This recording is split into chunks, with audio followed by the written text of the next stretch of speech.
A lot of electricity here in this stadium, but there's going to be just as much at Three River Stadium when the Expos come in next week. So, hey, come on out. We need to put the call out for the 10th men on the field. That's you and me and everybody. We need to turn out in force as the Bucks and the Expos battle for the National League Eastern Championship. That's right, Nellie, and the battle begins 1 week from tonight, Monday, September the 24th, a big twilight doubleheader. It may not be on your original schedule. It's a makeup doubleheader a week from tonight. Single games on Tuesday the 25th and Wednesday the 26th. The Bucks against the Expos. Again, the dates, twilight doubleheader a week from tonight, Monday, September the 24th, followed by single games on the 25th and 26th. No score in the ball game. We go to the second. Willie Stargell will lead off for the Pirates. Willie batting .353 this year against the Expos. Against the National League, Stargell's mark is 300. 28 home runs, including 3 against Montreal. First pitch from Rogers, ball 1. Willie missed yesterday's game when he, bothered by that bruised shoulder blade, suffered Saturday.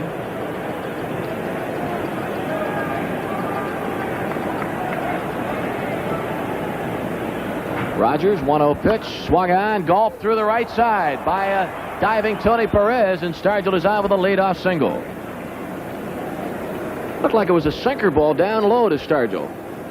But it was something off speed that Willie was just able to go really down after, able to get it on the meat of the bat and just drive it right on by Tony Perez into right field for the base hit. Stargell on, leadoff single in the second. No score in the ball game, and left fielder John Milner hitting in the number 5 spot. Milner batting .289 as he steps in. 16 home runs, 55 runs batted in. Milner batting .353 this year against Montreal. Perez playing behind Stargell on the right side. Pitch swung on, bounced foul. Strike 1. This copyrighted telecast, authorized under television rights granted by the Pirates solely for the entertainment of our audience. Any publication, rebroadcast, or other use of the descriptions and accounts of this game without the express written consent of the Pirates is prohibited. That is also true for our radio network stations along the line as well.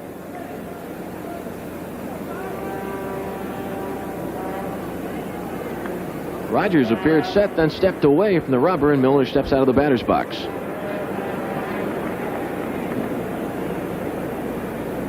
Steve Rogers, 1 strike pitch to Milner. This down low, and it's 1-1. Joe Lynette coaching at third for the Pirates. Al Monchak coaching at first. Top of the second, no score in the ball game. And the 1-1 pitch. Off speed, up high for a strike, 1-2. Mr. Milner didn't think it was a strike. I got to admit, I was a little surprised. I thought the pitch was up high. Doug Harvey, the umpire, veteran umpire behind the plate, notorious for having a small strike zone, and that strike also surprised me. 1-2 pitch. Up high, 2-2. Do you find that certain umpires are better ball strike umpires and some are better base umpires? Well, that's basically true, and the good thing about Doug Harvey behind the plate, even though his strike zone is relatively small, he's very consistent at calling the same pitches in the same place time after time. Stargell at first, 2-2 pitch. Line to right field, going to drop in, base hit. Valentine will play it on one hop, flip it in. Stargell moves up to second base, and Milner's on at first. So leadoff back-to-back singles by Stargell and Milner against Steve Rogers. No score in the ball game, but the Buccos are setting up shop here early in the ball game. Well, we got a moment here. We want to give our network stations a chance to step in and identify themselves, so let's pause for station identification on the Pittsburgh Pirates Baseball Network.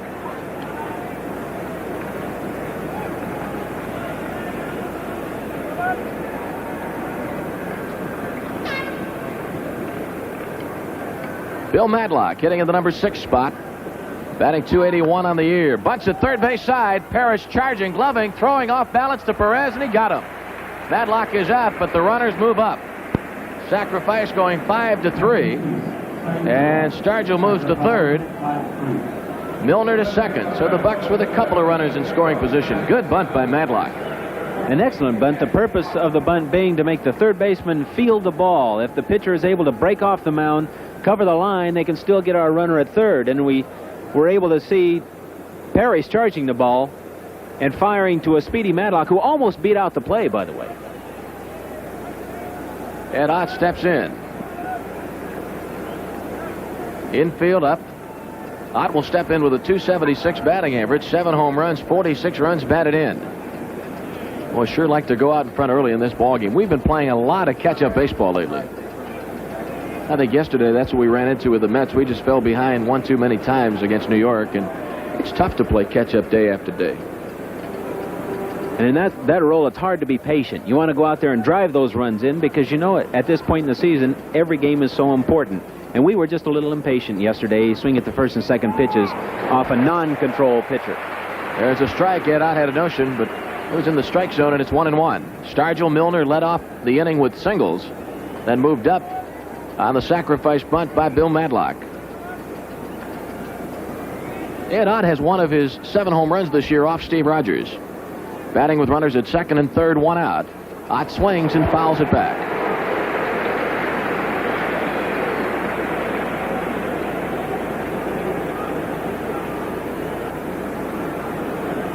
Ott in the number 7 spot of the batting order, doing the catching against the right-hander Rogers, as Tanner has done all year long, platooning Ott and Nicosia.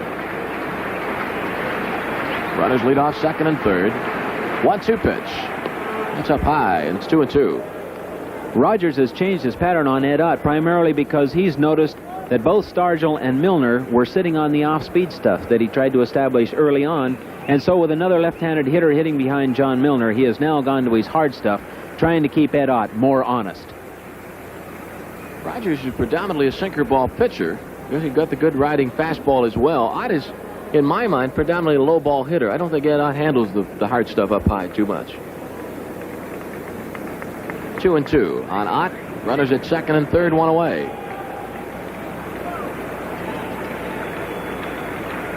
Rogers came set, then stepped off the rubber. He wants Carter to go through the signs again.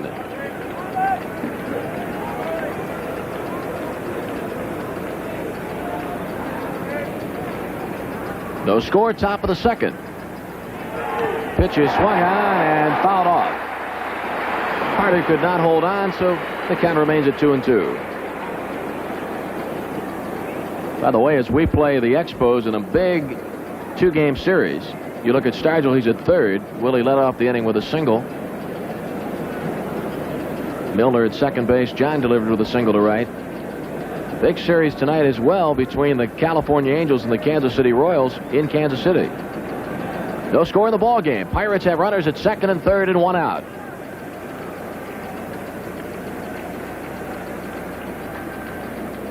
Here's the 2-2 pitch. Up high. They appealed to third base umpire Eric Gregg, but he said no, he didn't go after it. So now it's 3-2 with first base open and 1 away.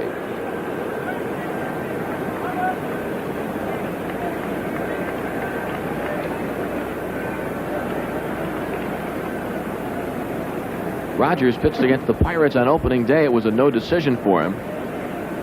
Now he's ready. The right-hander's 3-2 pitch. Ott swings and taps it foul. An important hitter for Rogers to get out in Ed Ott. If he's able to get Ott, then he can pitch around Garner and have the pitcher coming up with a chance with 2 out to get out of the inning. That's if he gets the pitcher out. So he has to really concentrate on Ed Ott. Even though he's a left-handed hitter, he still wants to challenge him. Ott turned back to the home plate umpire Doug Harvey, asked him if maybe he went after ball 4. Pitch appeared to be on the outside corner. 3-2 on Ott. Stargell at third, Milner at second, 1 away. No score, second inning. Payoff pitch. Swung on and popped into shallow left center field. Rodney Scott, the shortstop, is out. Scott makes the grab, 2 away. Stargell will have to hold at third. And, of course, Milner will stay put at second base. Ott's pop fly into shallow left center field, handled by the shortstop, Scott. That'll bring up Phil Garner.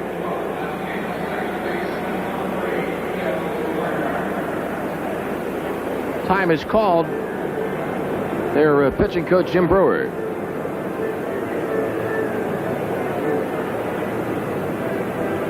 Brewer out to talk with Rogers. Carter eavesdropping as well.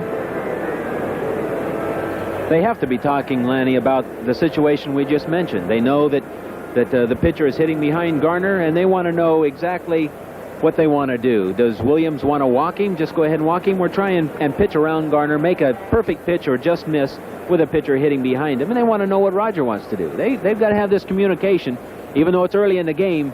this might mean the game. So they've got that going. You were exactly right, Nellie Bryles, because they're going to put Phil Garner on. Dick Williams, the manager of the Expos, and Jim Brewer, Steve Rogers, they've decided to put Garner on, load the bases, and pitch to Don Robinson. No score in the ball game, top of the second. Robinson, one of our better hitting pitchers. He'll step in with the bases loaded.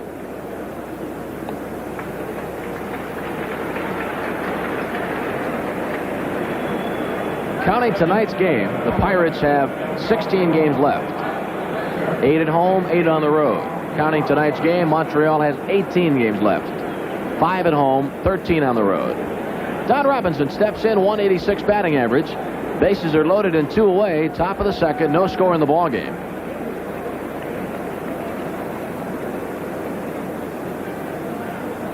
Outfield, playing Don Robinson around to the right side. Right fielder Valentine shallowed up. Center fielder Dawson towards right center. Don Robinson swings and fouls it off. Strike one. Stards will let off the inning with a single. He's at third. Milno followed with a single. He's at second. And Garner was intentionally walked. The Pirate runners surround Rogers. Bases loaded, 2 down. 1 ball and 1 strike on Don Robinson. Pitches down low. Rogers also the type of pitcher that you'd like to get to him early in the game. He gets stronger as the ball game goes. He establishes his pitching rhythm and really gets locked into his pitching pattern. So now is a good opportunity if we're able to take advantage. Oh, yes, the old if you're going to get him early trick. Just get him. Here's the 1-1 pitch. Strike in the outside corner, 1-2.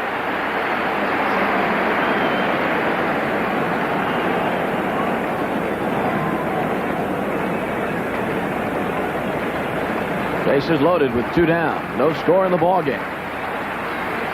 1-2 pitch. Swung on and fouled back out of play.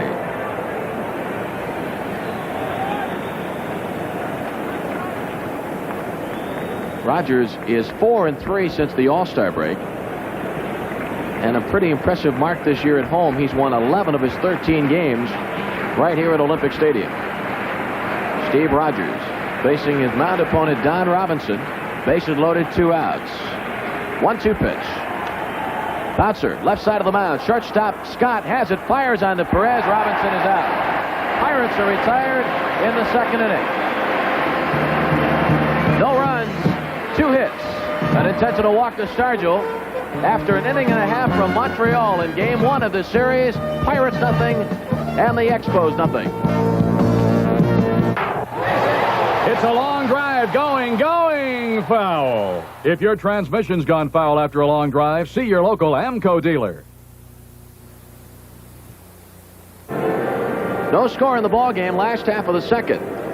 So on Sunday, Lanny, which is the last game of the year, that's September 30th, the Pirates will take on the Cubs in the Pirates' 33rd annual Prize Day game. That's right, Nellie, and over 1,000 fans will win over $45,000 worth of merchandise, including a $15,000 customized Pirate van. And all fans attending that final regular season game will go away a winner with a Pirate key tag, courtesy of Hamill Quinlan Realtors. So that's Prize Day, September 30th versus Dave Kingman and the Chicago Cubs. Buy your tickets now or register without obligation at any Pirate ticket outlet. That might be when it's all on the line. Well, good series to see. Our final weekend, we're home against the Cubs. Montreal, final weekend, they're home against the Philadelphia Phillies. Gary Carter hitting in the number 5 spot for the Expos. He'll lead off the second in a scoreless ball game. Carter, 275 on the year, 21 home runs, 69 runs batted in. Good looking catcher.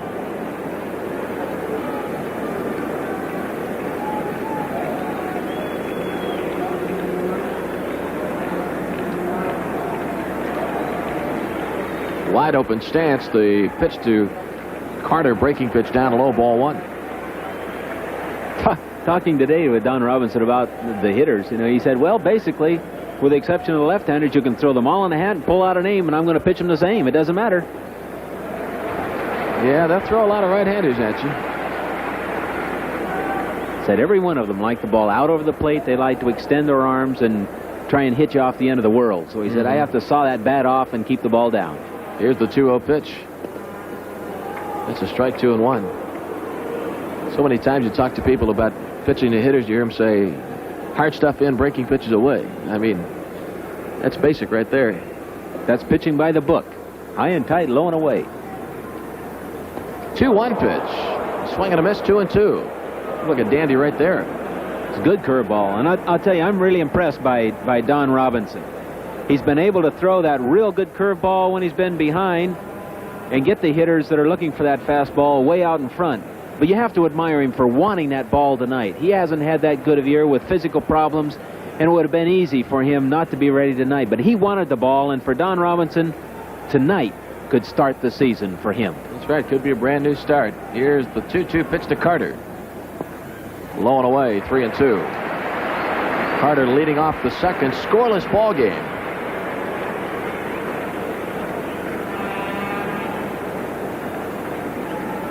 Don Robinson, 22 years of age. Here's the payoff pitch. Fouled back out of play.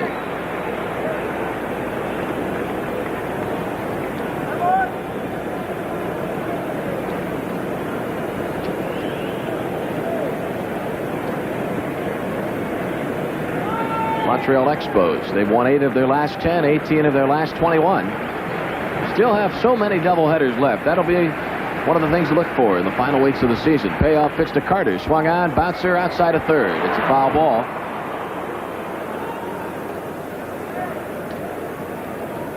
Talked about it at the top of the broadcast about what Montreal's got left. They've got back-to-back doubleheaders with the New York Mets Wednesday and Thursday of this week.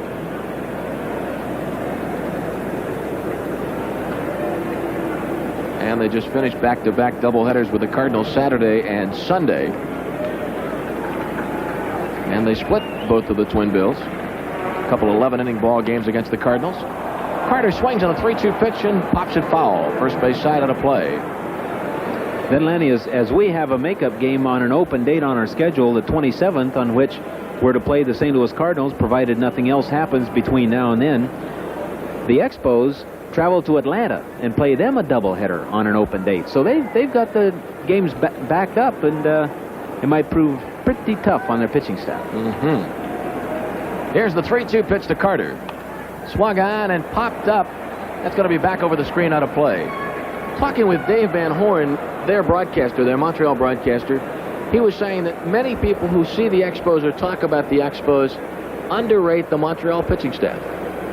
Say that there's doubtful whether they really have the depth they need, and so far this year they've gotten the depth. Well, the reason that they can say that is basically hindsight. They could not count on the young guys, basically, that have come through for them the second half of the season. The veterans have done well. There's no doubt about that. 3-2 pitch. Carter pops it up. Ed Ott coming out about halfway to the mound. Ott makes the grab. Carter is out, and it looked like he got him with the off-speed pitch. One away. No score in the ball game. And before the game, we talked with Pirate manager Chuck Tanner. Asked him how crucial this series is. Well, it's not a crucial series. It's a series you'd like to win, but we have to play 4 more at home, and we just have to win the rest of the way. Either team. So this game, it'd be nice to win this game, and the next one here, if we win both, it's not over. If we lose both, it's not over. You know, Nellie, if you had taken the script, Chuck Tanner and Dick Williams almost said it word for word, didn't they? But I think when it comes about next Tuesday, provided everything's stay even, that tune will definitely change, and you will hear a chorus of crucial, the most important, must, and it's all on the line, must. All of those cliches will suddenly come to the front. Pitch to Valentine, down low, ball 1. No score in the ball game. Nobody on, 1 out, last of the second. Valentine, as he faces Robinson, has a .277 batting average. It's inside, and 2-0. The important thing is, if you win now, you might not have to worry about next week if you can pull 3, 4, 5 games ahead. I still maintain that if we grab a split here, at least a split, stay in a virtual tie with the Expos, they got to be thinking about the fact that they played 13 of their last 16 games on the road, and they have been a road club that is 32-36 this year, under 500. Here's the 2-0 pitch to Valentine. Swing and a miss.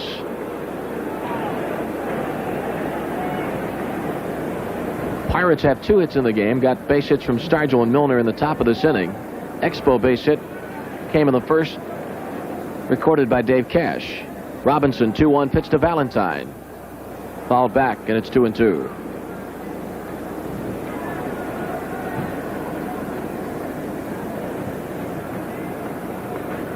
Montreal's Olympic Stadium, 325 down the lines, 375 for the power alleys, and 404 feet to straightaway center field. The line dimensions here at Montreal are the shortest in the National League, the 325 dimension. Pitch is swung on and fouled back.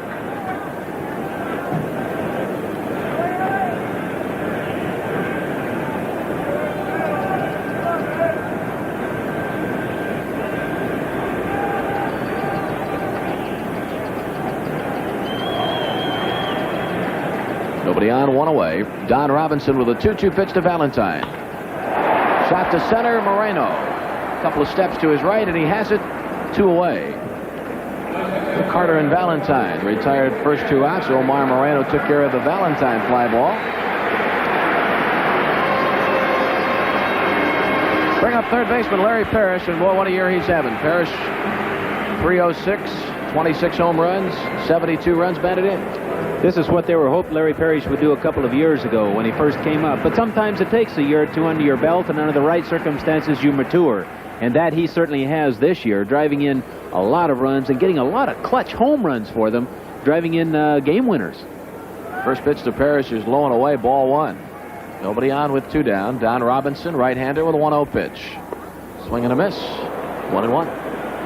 Outstanding breaking ball by Don Robinson, and it looks like he's got that curveball down in the strike zone tonight, and if he has that pitch over the plate and moves that fastball in and out, he should be tough. 1-1 pitch. Fastball down low, 2-1.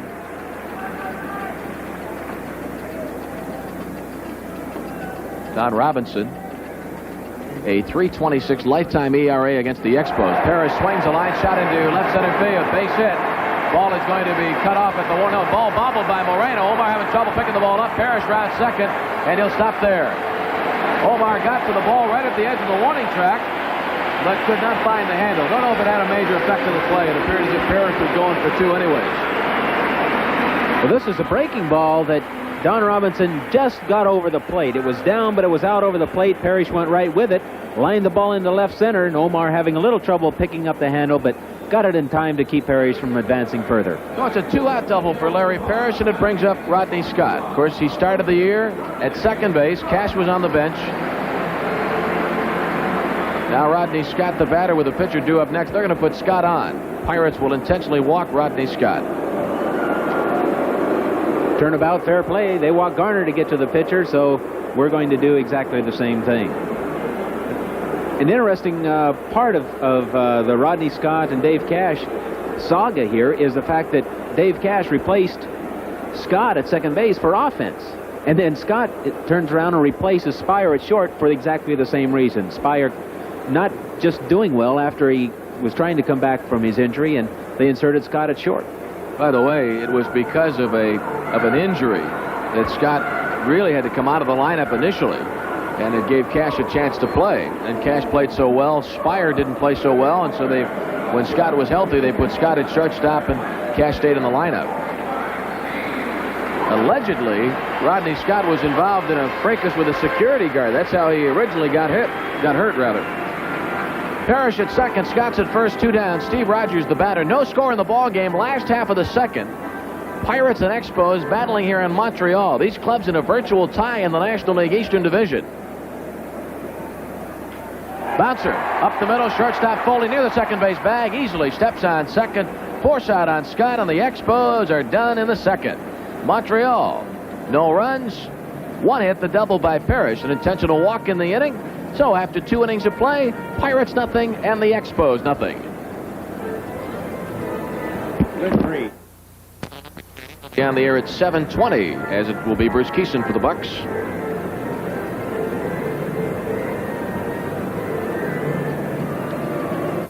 Under our contractual arrangements with the Pirates for this telecast, the announcers for this game have been selected by station KDKA-TV, subject to the approval of the Pittsburgh Pirates Baseball Club.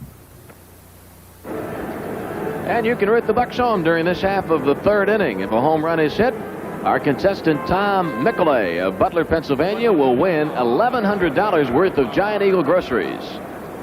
And let's see. Here in the third, the top of the batting order, Omar Moreno. Tim Foley and Dave Parker due up. Ball game scoreless as we go to the third. Good play by Parrish in the first inning, got Moreno. Pirates no runs on 2 hits. Expos no runs on 2 hits.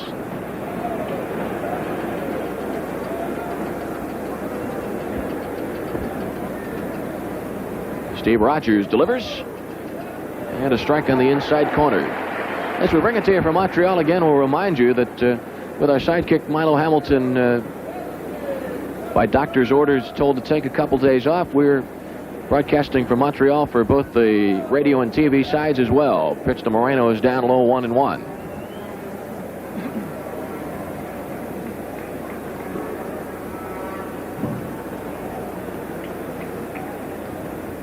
Omar batting .435 this year against the Expos as he started the game.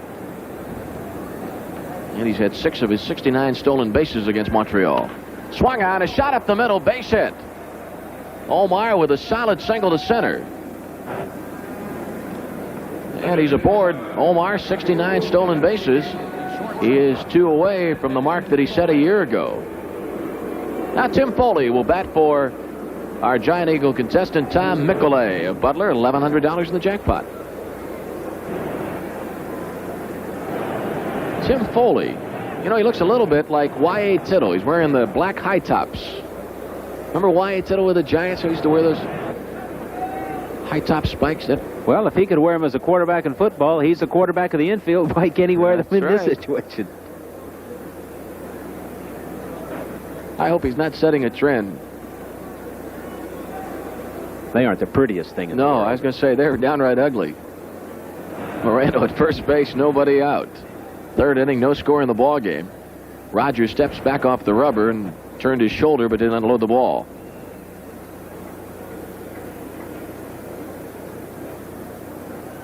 Here's the stretch now by Rogers. Moreno out to a decent lead again.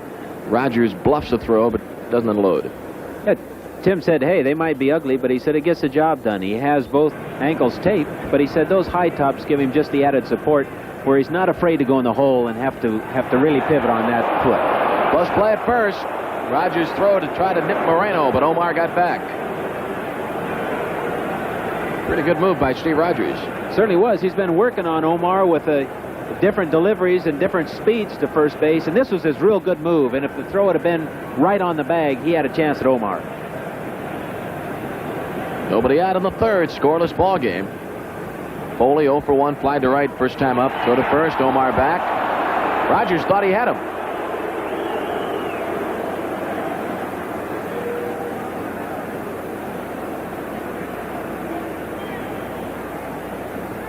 That's what Pete Falcone said after he beat the Bucks yesterday.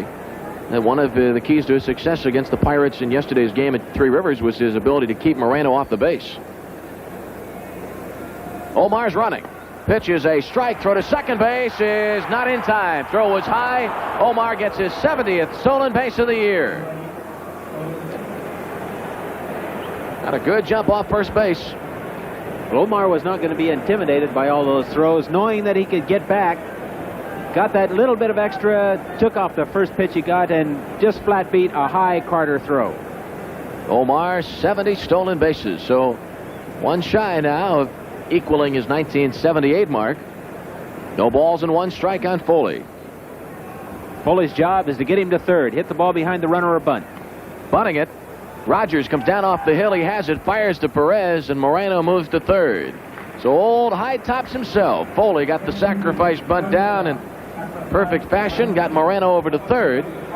1 away. No score in the ball game. So we've got Moreno on the front door for Dave Parker. Now when the Pirates had runners at second and third in the second with 1 out, they played their infield in. And they'll do so in this situation. Dave Parker batting for Tom Mickle in our jackpot inning, $1,100 on the line. And if you think AstroTurf is fast when you're playing back, you should see how much quicker it gets when you're playing in. Gets kind of cozy. Everybody in that Montreal infield about even with the bags. Runner at third, 1 out, pitch to Parker. It's up high, ball 1. That's especially with Dave Parker or Willie Stargell hitting that can just launch the ball like a rocket. Might have to Olay a ball that's hit a little extra hard. Either hope that you get your glove on it or you get out of the way. Here's the stretch by Rogers. 1-0 pitch. Swung on. A shot through the right side. Base hit. Moreno will score. And the Pirates take a 1-0 lead. Parker gets his 87th RBI of the year. Singling through the right side. Valentine flips it back in, so the Bucks, who like to set up the scoring with the stolen base, boy, that's called manufacturing a run right there. And Parker puts the Bucks in front 1-0. Well, whether the infield was in or the infield was back, no one would have caught this ball. It was a bullet hit on the ground right between first and second into right field, driving in Moreno, and we still have something going. Parker, I'm sure, has a stolen base on his mind. Dave with 20 on the year. Stargell steps in. He had a base hit in the second. First pitch to him is outside, ball 1. When we were here, what was it, late July, they had a large crowd on hand in that ball game. The Pirates jumped out in front early and really quieted down a 60,000 plus Montreal crowd. They're caught up in this Expo fever. And boy, I tell you, these two fine baseball clubs. Parker's running, pitch to Stargell, swing and a miss, strike, throw to second base is not in time. Parker's stolen base is 21st of the year. He's in scoring position. Second stolen base of the inning. Well, it certainly was, and Parker gets a good jump, all right, heading towards second base. Carter makes an outstanding throw, but the key to the play was the fact that Rodney Scott took the throw in front of the bag and allowed Parker to slide to the outside part of the bag for the stolen base. The ball would have beat him. Doug Harvey seems to be indicating that Carter was interfered with by Stargell on his backswing.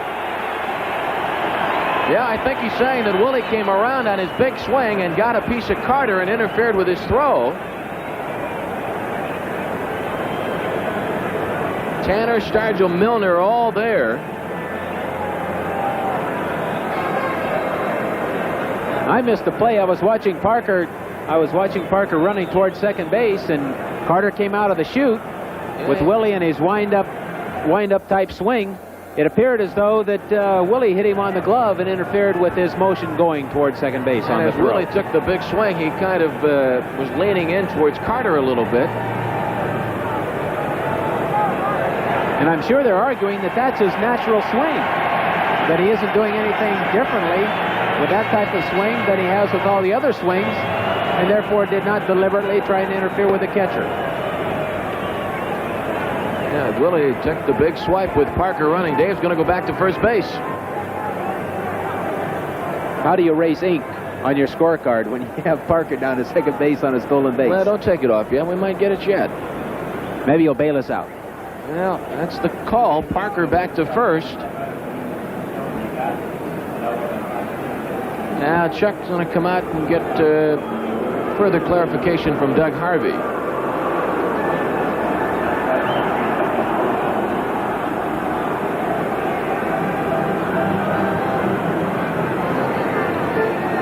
Tell you, the way Chuck is reacting, he might protest this ball game. I'm just wondering about that. What's in the rule books about that?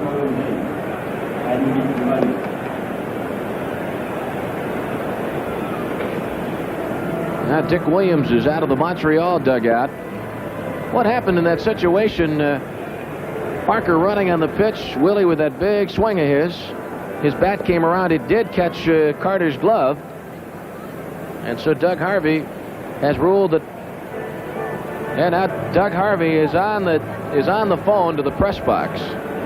Very often that indicates that a press box, that a protest is being filed.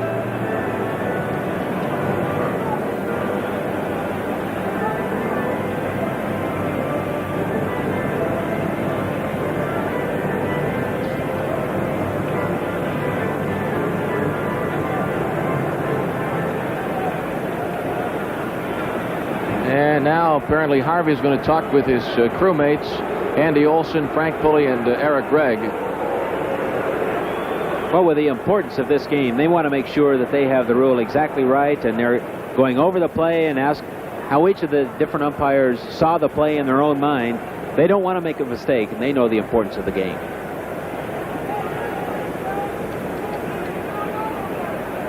Also, they'll make note of the situation. All right, so Stargell is in the batter's box with a count of 1-1. Parker's at first, 1 away. Top of the third. Pirates leading 1-0. Moreno started the inning with a single, swiped a base, moved to third in a sacrifice, and scored on the Parker single. Here's the stretch by Rogers. 1-1 pitch is up and in. 2-1. Willie Stargell batting for Tom Mickelay. Butler in our jackpot inning.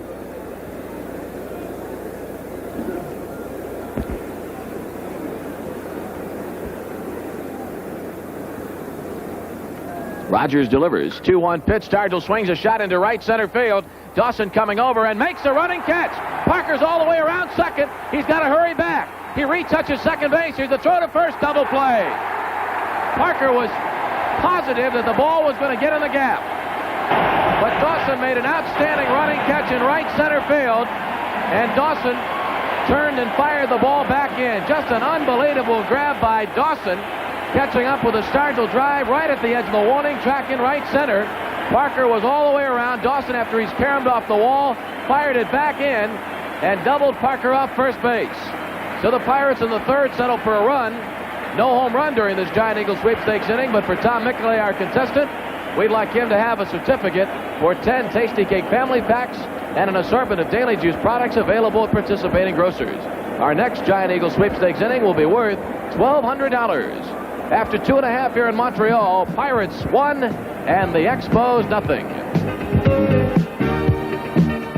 After all these years, I still like working out. But what I really like is the beer that's waiting for me when it's over. And if you work out the way we do, there better be a lot of beer waiting. That's why we drink light beer from Miller. Light has 1/3 less calories than regular beer, and it's less filling, and it tastes great. Take it from a guy who works out a lot. Could really use one right now. There you go, Bruce. Light beer from Miller. Everything you always wanted in a beer, and less. The Giant has remained silent long enough. We're Purolator Courier. We have 84 planes that can deliver your small package overnight for as little as $13. We have 3,500 vans that can get a small package up to 400 miles overnight for even less. Last year, we delivered over 28 million overnight packages, more than our 2 largest competitors combined. We thought you ought to know. Purolator Courier, the giant of the overnight package delivery business. All right, let's take a look. The Pirates had their rally cut short. Dawson made the running grab in right center field. Boy, Lennon, he just outran the ball. It looked like it was a sure double, but he turned on the gas, was able to catch it. Parker had completely rounded second, had to retrace his steps, made sure he touched the bag, but was unable to beat the throw to first for the inning-ending double play. Boy, Parker was certain the ball was going to drop in, and Dawson just tracked it down in right center. So we go now to the bottom of the third. By the way, they have announced that the game is being played under protest by the Pirates manager, Chuck Tanner. 1-0 Pirates lead. The protest coming on a play that right now does indeed have an effect on the ball game. Warren Cromartie leads off the bottom of the third. Bucks leading 1-0, and the pitch to Cromartie in for a strike. Expo left fielder flied to left in the first inning.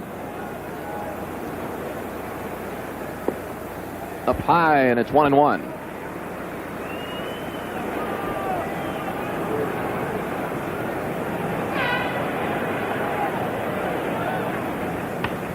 Ground ball right side. Second baseman Garner flips on to Stargell.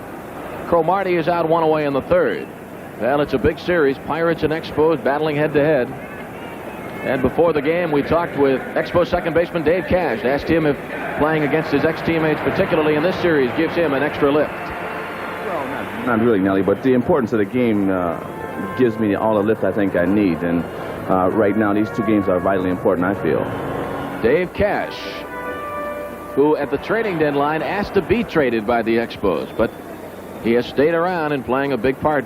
Montreal drive in '79. 1 away. Cash had a base hit in the first. Swung on, bouncer to Madlock at third. Fires across to Stargell 2 away.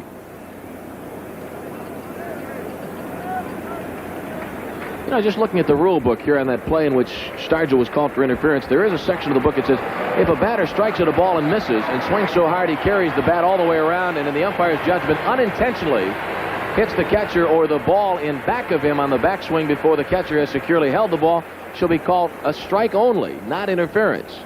Ball will be dead, however, and no runner shall advance on the play. So apparently a little bit of there. Kind of difficult trying to browse through the book, but Tanner has protested the game. 2 away. Here's Andre Dawson. Dawson struck out on the first. 1-0 Pirates lead. Dawson swings on the first pitch, fly ball center field. Omar Moreno going back on it. He's there and has it. And the Expos are retired in order in the third. So, Don Robinson takes care of Montreal in easy fashion in the third. And after 3 innings of play, it's our Pittsburgh Pirates 1 and the Montreal Expos 0. Every innings are sponsored in part by light beer from Miller. Everything you've always wanted in a beer and less. And in part by Gulf Oil Corporation and your local Gulf dealer. Well, it's a 1-0 ball game. One of the plays in that third inning, the call on Stargell. And I think the part of the book that I just grabbed there might indeed hold up in what happened there. Unintentional interference. Ball is dead. Runners may not advance. That's right. As soon as the interference is called, which it was, it's a strike on the hitter, and then the ball is dead, so there's no further play, and Stargell wasn't able to advance to second base on the steal. Well, Chuck has protested the game. Pirates leading 1-0 as Chuck looks on. Chuck Tanner standing as we can see him down in that dugout. Familiar pose of his, and John Milner leads off the fourth. That's in for a strike. Milner had a base hit in the second. 1 run, 4 hits for the Pirates, no runs, 2 hits for the Expos. 1 strike pitch. Strike 2.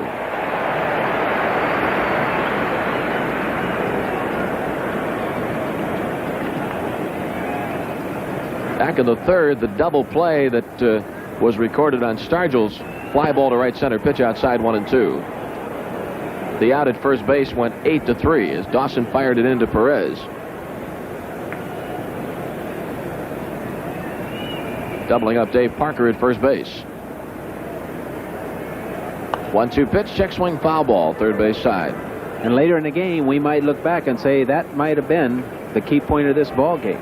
Well, I think the situation, too, with the runner having to go back to first base and then add to that situation. I think had Dave Parker been at second base, Dave wouldn't have had to gamble as much. Dave would have been halfway, and had the ball been dropped, he would have scored. Had not, he would have retraced his steps back to second. Inside 2 and 2.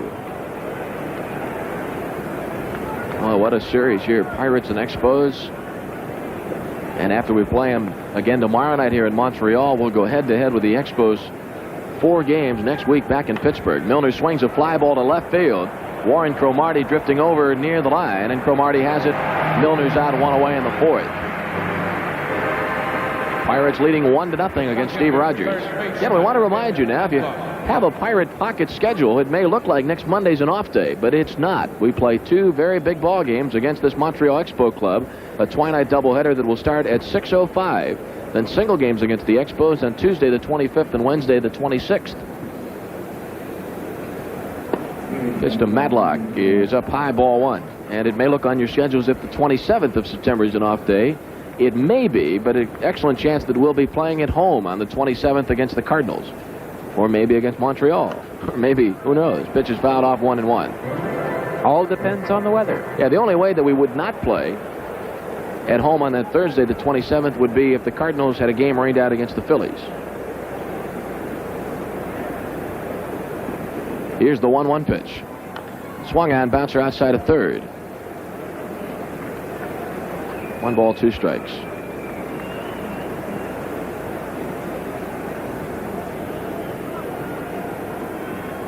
One away, top of the fourth. Pirates leading 1-0. RBI single by Parker drove Moreno home. Swing and a miss. And Matlock strikes out. Pretty dandy pitch from Steve Rogers. His first strikeout of the game, 2 away in the fourth. What was that pitch? This is that big off-speed curveball that he's been using since the very beginning. Worked Matlock very well, throwing his fastballs and making him aware of it, and then coming in with that off-speed breaking ball. Not only had great deception, but also great location. 2 down in the fourth. Pirates in front 1-0. Ed Ott steps in. He popped up to the shortstop Scott in the second. Here's the pitch to Ott, swung on and fouled away, strike one.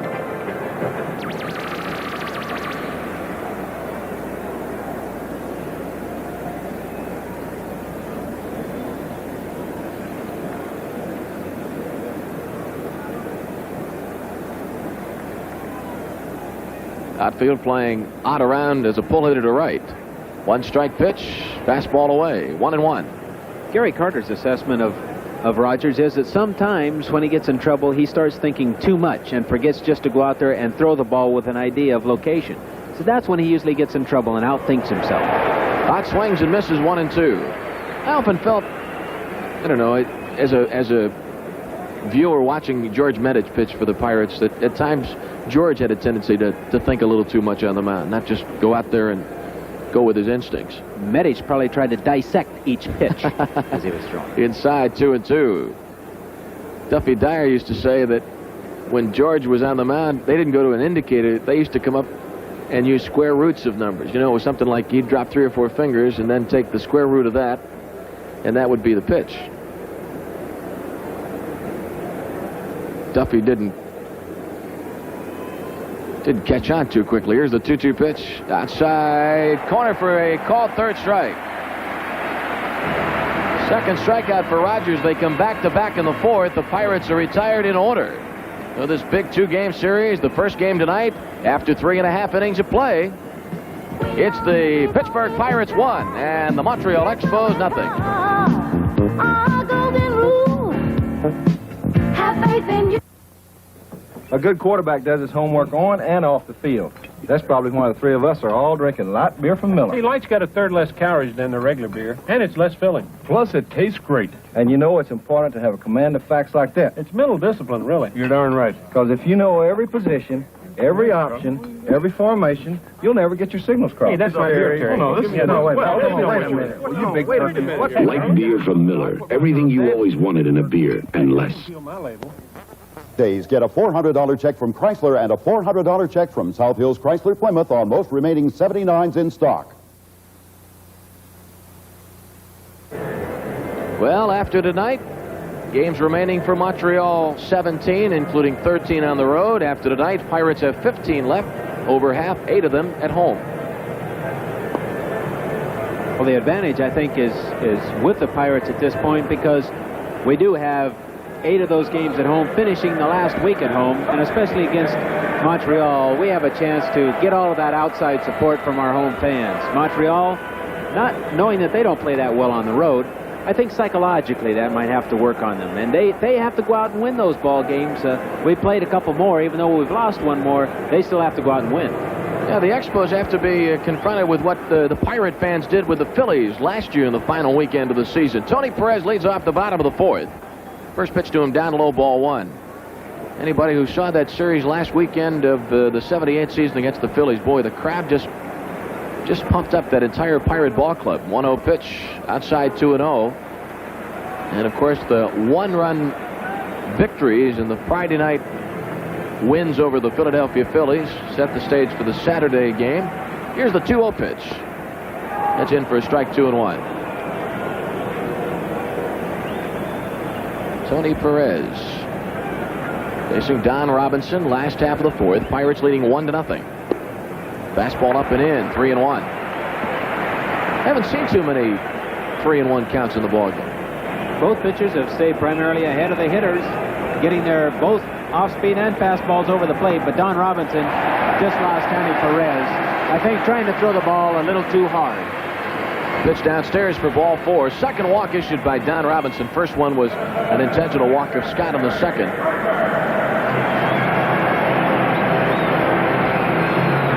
Here's Gary Carter. Carter fouled out his first time up. He's 0 for 1. 1-0. Pirates leading in the third. The Bucks got on the board with Parker's single to right that scored Omar Moreno. Omar had set up the run by stealing second, moving to third on Foley's sacrifice bunt. Robinson ready. Here's the pitch to Carter. Swung on, fouled back, strike 1. course, Robinson making a little mistake there, losing the leadoff batter of the inning via the walk route. Didn't have him put the ball in play, so he might be asking for a little bit of trouble and digging himself a little bad spot. Infield sets itself at double play depth. Madlock playing back at third, not looking for Carter to be bunting here. Stargell holding Perez on at first. 1 strike pitch. Breaking ball down low.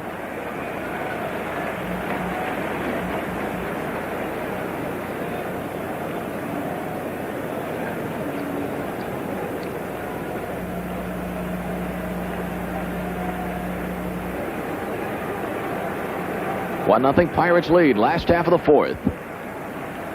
1-1 pitch. Runner going. Swing and a foul ball. And Perez running on the pitch. Carter reaching out, fouling it off to the right. Carter basically makes a lot of contact for a power hitter, and with Perez being very slow of foot, trying to put him in motion so that they stay out of the double play. Perez back to first base. Well, you look at this Montreal catching roster, and we mentioned Duffy Dyer and Gary Carter. Not only 2 fine receivers, but they might be 2 of the finer people in the game of baseball. Duffy Dyer, as many Pirate fans know, really a fine individual. Here's the 1-2 pitch to Carter. Swung on and popped on the right side. Foul territory. Stargell over near the corner of the dugout, but it's back in the seats out of play.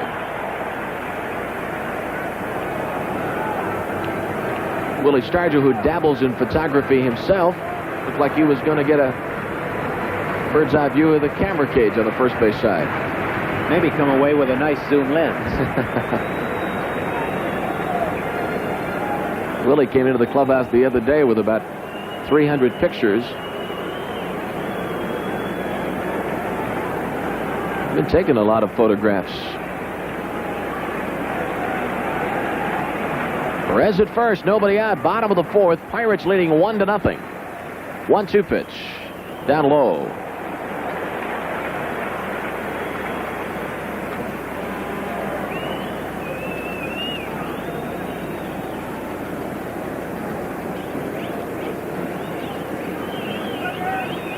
Mentioned this Montreal pitching staff. They've got a couple of injuries. One of their big men out of the bullpen, Elias Sosa, bothered by a muscle strain in his pitching forearm. That could be an important point late in this ball game. Perez at first. Here's the stretch and the 2-2 pitch to Carter. Down low, and it's a full count.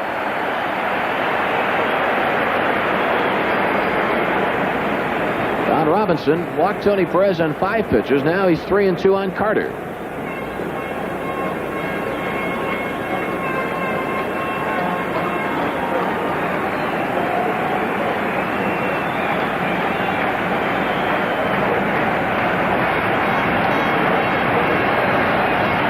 Nobody out. Bottom of the 4th. Stretch by Robinson. Perez running. 3-2 pitch swung on. Line shot at Garner. He'll flip to Stargell for the double play. So it goes 4-3 to erase Perez at first, as Phil had a lot of time to just flip to Stargell to double off Tony Perez on the Carter line drive. And again, trying to stay out of the double play. 3-2 with nobody out. They send Perez. It's just the luck of the draw. Lady Luck has been smiling on the Expos in recent weeks, and here she frowns a little bit, evens the odds up with Phil Garner taking a line drive and doubling off Carter at first. Story today in the Montreal papers said that apparently the big Dodger in the sky that helped the Dodgers a year ago has moved to Montreal. Big Expo in the sky now. That's what they're talking about. Pitch to Valentine, strike one. Nobody on, 2 down, 1-0 Pirates lead. Last of the 4th.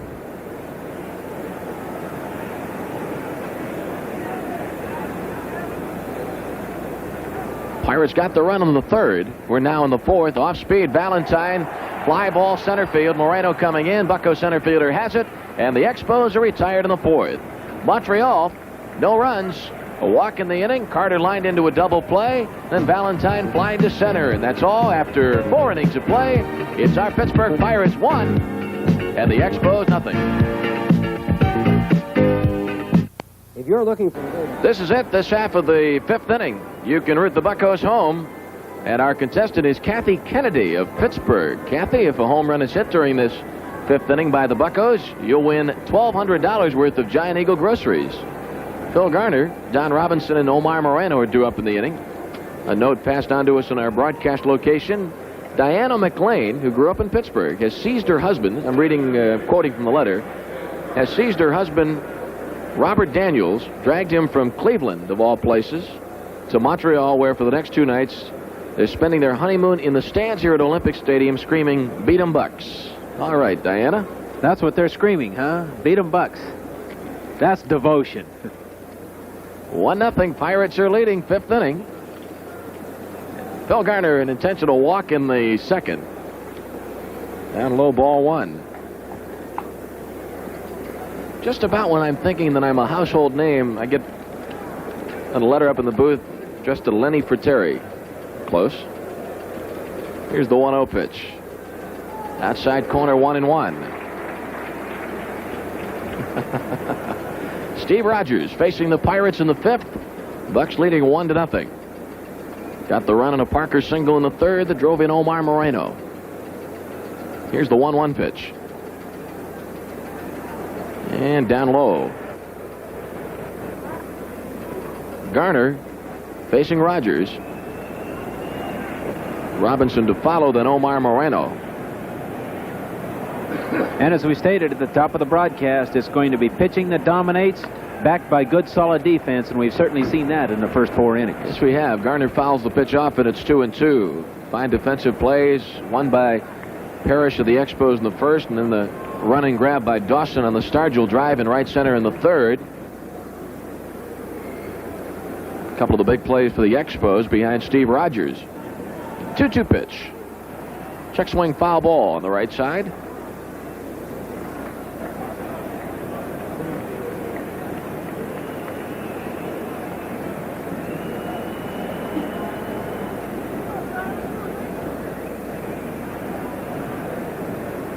Rogers with a 2-2 pitch to Garner. Swung on, bounced outside of 3rd. We'll be making our last appearance at Olympic Stadium during the regular season tomorrow, but there's a chance that we could come back here if the Bucks and the Expos finish the regular season in a dead heat. The Pirates would play the Expos on Monday, October the 1st here in Montreal. They've already held the coin toss and determined that Montreal would get the home site advantage. Here's the 2-2 pitch to Garner. Swung on, ground ball to third baseman Parrish. He plays the second half, fires across to Perez, and Garner is out 1 away.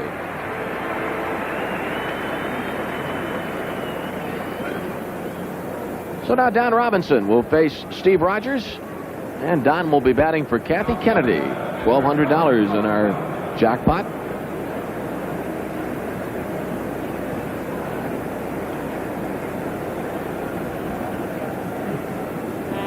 One 1-0 Pirates lead, top of the 5th.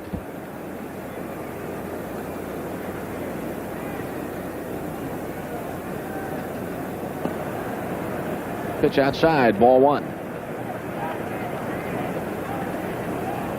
1 run, 4 hits for the Pirates, no runs, 2 hits for the Expos. 1-0 pitch is in for a strike.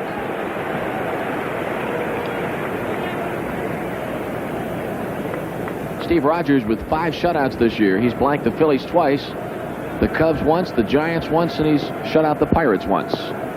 Pitch is down low. 2 balls and a strike on Don Robinson. Rogers shaking his head after that 2-1 pitch. After that 1-1 pitch that made it 2-1. It's low and away to Robinson, 3-1. He knows in his own mind he certainly didn't want to fall behind 3-1 on the opposing pitcher at bat. No, he's not happy at all.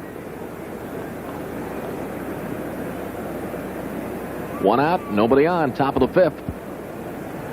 Pitch to Robinson, swung out, a base hit into center field.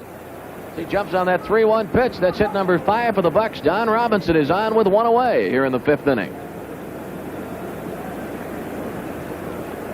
I'm sure Don's thinking of first base. He said, where was it when I needed it? Where was it in that 2nd inning when I had the bases loaded with 2 outs? A little different situation. Rogers Falling behind him here in the 5th, the base hit. Now Omar Moreno will be batting for Kathy Kennedy in our jackpot inning.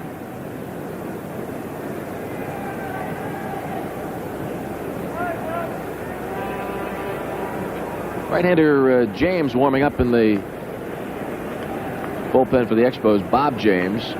He's been throwing out there for some time, Lanny. I just think he's loosening up on the side. I don't think it's anything serious. Omar swings on the first pitch and fouls it away. Strike one. Maybe I shouldn't say that. It's probably serious in his mind, but I don't think he's getting ready to go into the game. Omar had a base hit in the 3rd, swiped 2nd, moved to 3rd on a Foley sacrifice, and scored on a Parker single. 1-0 Bucks are leading. Robinson at first, Perez playing just behind the runner, 1 away. Pitcher's outside, 1-1.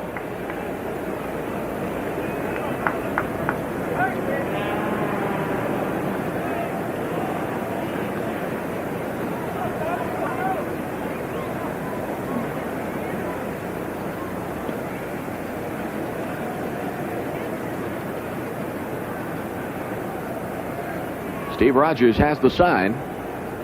And the 1-1 pitch. Popped out behind 2nd. Cash going out into center field. Cash will make the play, 2 away. There's a lazy pop into center field. 2 away. Pirates leading 1-0 against Steve Rogers. And that's the 2nd time tonight that on an off-speed pitch, Omar has had a check swing and been cheated at the plate. Once in the 1st inning, and now again here in the 5th. Foley batting for Kathy Kennedy. Jackpot inning, $1,200 on the line. Foley's 0 for 1, a fly ball and a sacrifice.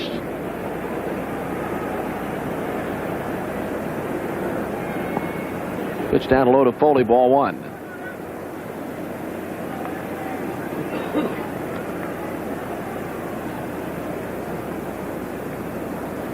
Robinson, 1-out single. He's now at first with 2 away. 1-0 pitch. Swung on, a shot into left center field, base hit. Dawson will cut the ball off in the gap. Robinson will stop at 2nd. So a couple of base hits here in the 5th inning. Robinson and Foley are on. 2 outs, and Dave Parker will be the batter in our jackpot inning. Got a moment here. We want to give our network radio stations a chance to pause for station identification on the Pirates Baseball Network.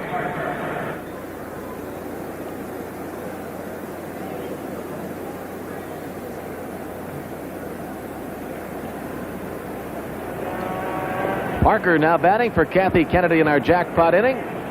Dave 1 for 2, had the RBI single to right in the 3rd.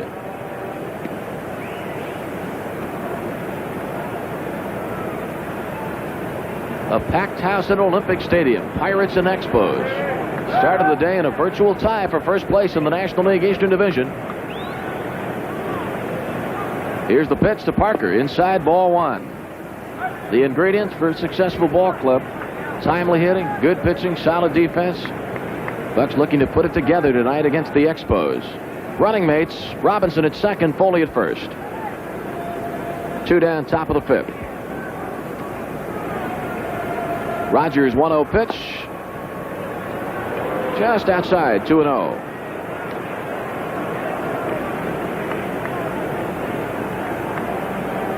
Davey Parker in this situation needs to be selective. He knows that Rogers is behind him, 2 balls and no strikes, so he can afford to look for a certain pitch in a certain spot, and if he gets it, let her go, and if he doesn't, lay off of it.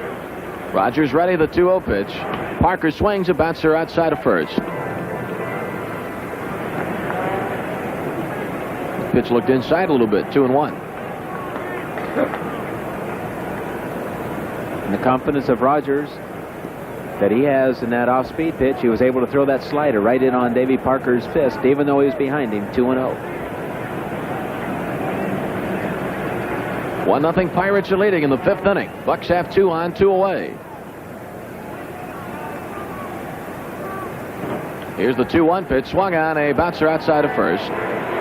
So the count 2-2.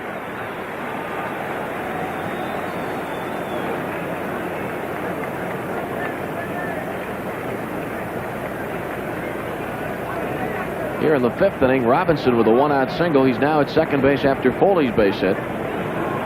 So they're aboard with 2 down and Parker batting.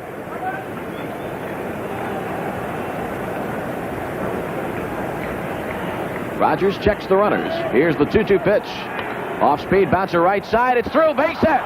Robinson rounding third. Valentine up with it. Here's the throw to the plate. It is not in time. Robinson scores. Pirates lead 2-0. Parker's heading for second, and he'll make it standing up. Pirates leading 2-0. Don Robinson scoring from second base on the base hit by Dave Parker. So Parker has both of our RBIs. Davey Parker being able to hit that off-speed pitch that was up and over the plate just a little bit and drives it right between Perez and Cash. Valentine, though we all know has that gun in right field, charged the ball very well and came up with an accurate throw, but a hustling Don Robinson was able to slide in just in front of the tag, and Parker, alertly noticing the fact that Carter was on the ground, took second base. So we still have a situation where we can explode in this game and go ahead by 2 more runs. Boy, it almost looked like the ball had beaten the runner at the plate, but Robinson somehow found a corner of the plate and got in before the tag. Stargell's going to be walked intentionally. On the play, Foley went to third, and Parker took second on the throw. Good heads-up base running by Dave Parker. So Stargell will be put on. Boy, it really did look like the throw had beaten Don Robinson. Well, we're going to see the good hop way out in front of the plate, and Don Robinson just starting his slide. Right on top of the scene, and so Robinson gets in. Parker's RBI single makes it 2-0 Pirates. Stargell does indeed draw the intentional walk, so the bases are loaded. By the way, again, we realize that a lot of our Pirate fans are listening along our radio network. If from time to time we use the term "as you see" or whatever, it's kind of hard not to do from time to time. But as we go in, make sure that your vertical hold on your radio is set. We're wrapped up in a 2-0 ball game with the Expos. Milner swings a ground ball to the right side. Second baseman Cash flips to Perez. So no home run during this Giant Eagle sweepstakes inning, but for our contestant Kathy Kennedy, a certificate for 10 Tasty Cake family packs and an assortment of Daily Juice products available at your participating grocers. Our next Giant Eagle sweepstakes inning will be worth $1,300. So in the fifth, Don Robinson scores on the Parker single. 1 run, 3 hits for the Bucks. After 4.5 innings of play, it's our Pirates 2 and the Montreal Expos nothing. And now here's a tasty break from Tasty Cake. Gary Carter, a solid defensive catcher, but on that play, on that throw from Valentine, it really did look like Carter had gotten the ball way ahead of Don Robinson. And for some reason, Carter, Nellie, didn't put the glove down right away. Well, he certainly did. He didn't. He kept the glove in toward his body, and as Robinson was sliding, we said earlier he got that stiff leg out in front and tagged the front part of the plate. And as Carter came out, he tagged him a little high on the leg, and Harvey was right on top of the play. When Carter had the ball, Don Robinson had not even put a foot yet in the dirt portion of the home plate area, which demonstrates his lightning speed. Aha. Well, 2-0 Buccos lead. We go to the bottom of the fifth, and Don Robinson will face Larry Parrish in the last of the fifth. Parrish doubled his first time up. First pitch to him in the dirt, skips back to the screen, ball 1. Elsewhere in baseball tonight, Toronto beat Boston 5-4 in the first of 2. Jesse Jefferson, the winner for the Blue Jays. Dick Drago, the loser. Second game, Boston and Toronto tied 2-2. Freddie Lynn hit his 38th home run of the year in the first inning. Final score in the first of 2, the Indians beat the Yankees 5-1. Rick Waite's the winner and Jim Beattie the loser. Second game, Yankees have failed in the top of the first against Cleveland. Catfish Hunter against Dan Spilner. Baltimore, Detroit, no score after 4. Scott McGregor against Milt Wilcox. Minnesota did not score in the first against Chicago. Kuzman against Wortham. Pitch to Parrish, swing and a miss, 1-1. California, Kansas City, big series there. Angels and Royals are scoreless after 1. Chris Knapp against Dennis Leonard. Kansas City 3 games back of California in the American League West. Swing and a miss. 1 ball and 2 strikes on Parrish. Leading off the bottom of the fifth. Pirates leading 2-0.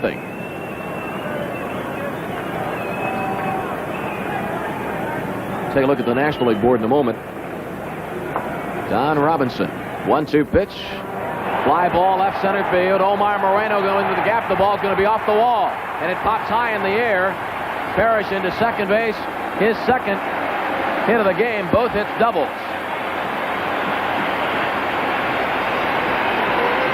Omar Moreno sprinting over in left center, unable to catch up with it. And the ball popped high in the air off the fence. Anytime so far tonight that we've been ahead of Parrish in the count, 1-2, 0-2, he has been sitting on that breaking ball, and that wasn't really a bad pitch, but he was sitting right on that breaking ball and hit the long fly ball. The short hopped the wall in left center. He pulls in with that leadoff double. That is only the third hit off Don Robinson. Batter now Rodney Scott. Stargell in to talk with Don Robinson. Ed Ott goes out to the mound. While they confer, let's run down that National League board. Phillies and Cardinals 1-1 in the second. Steve Carlton against Bob Forsch. Later games, Atlanta's at Los Angeles, Houston at San Diego, Cincinnati at San Francisco. The Reds have opened a 2.5-game lead over Houston in the National League West. In the Eastern Division, the Pirates and Expos in a virtual tie. Tonight, Pirates leading 2-0. Last half of the fifth. Robinson ready, checks Parrish at second. Pitch to Scott is in for a strike. Pirate bullpen going to go to work.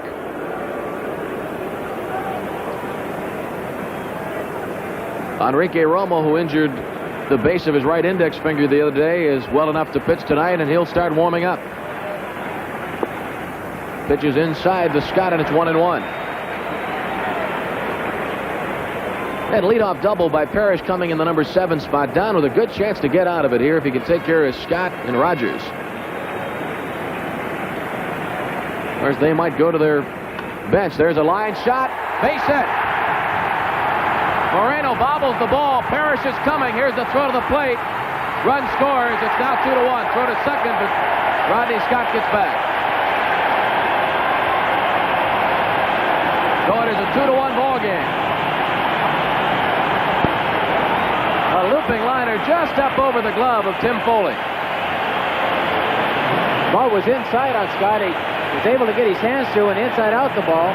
Omar having a lot of trouble coming up with the ball, and Parrish did not check into third but kept going, watching his coach, and they waved him on. He scored easily, and on the throw, the tying run goes into second base in the form of Rodney Scott. See how they score it, because Parrish appeared to be holding up.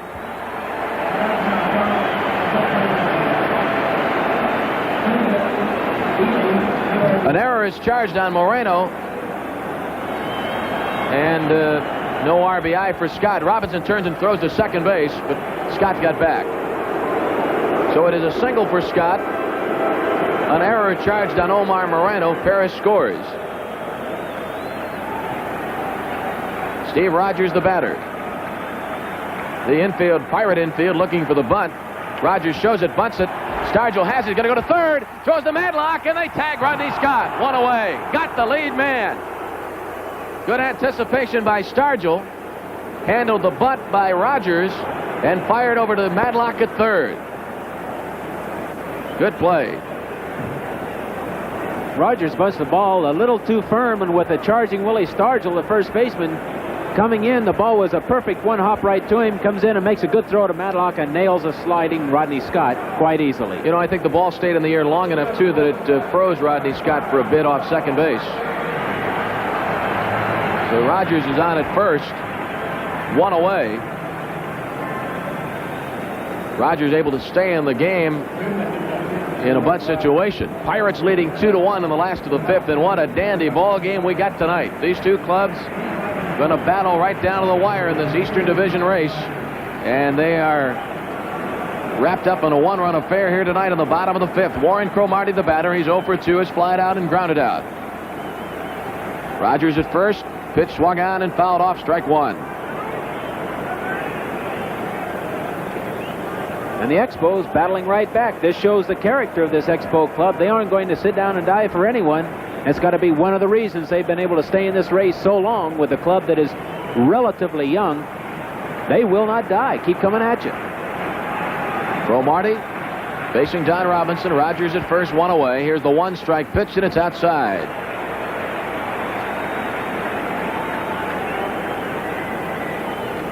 Pirates got a run on the third. A run in the 5th. Dave Parker has driven in both Pirate runs, giving Dave 88 RBIs on the year. 1-1 pitch. Fastball up and out, 2-1. It looked behind, back to the screen for a second. Might have been trying to decoy Steve Rogers a bit.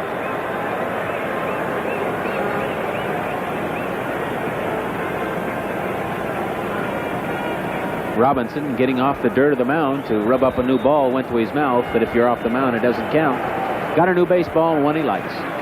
Stargell playing off the bag right in front of Rogers on the right side. 2 balls and a strike on Cromartie. 1 away. Last half of the 5th. Pirates leading 2-1. Pitch swung on, a fly ball into center. Omar Moreno sprinting in, and the ball is going to drop in. Base hit. Rogers will stop at second. And Cromartie on at first. Ball dropping quickly.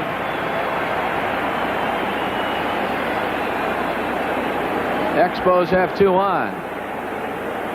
Been a rough inning for Omar. I think he felt that he could have tracked Parrish's ball in left center to start the inning. Then he bobbled the Rodney Scott base hit into left center. First and second. Excuse me. Excuse me. Looks like Lady Luck has moved back into their camp. That was a real fister, and with Omar playing a little deeper, wasn't able to come in and make the play. Dave Cash, the batter, 1 for 2. Cash had a base hit in the first inning to extend his hitting streak to 12 games. 2 on for the Expos, 1 out. 5th inning, Pirates leading 2-1, and the pitch to Cash is a strike.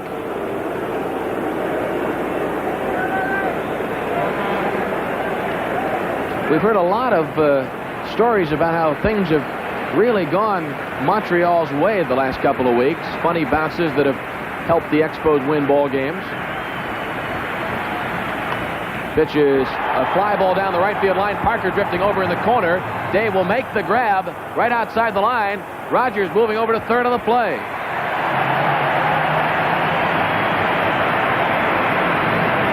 Dave Cash flying out to Dave Parker down in the right field corner. And on the foul out, Rogers moving over to third. A good play by Dave Parker.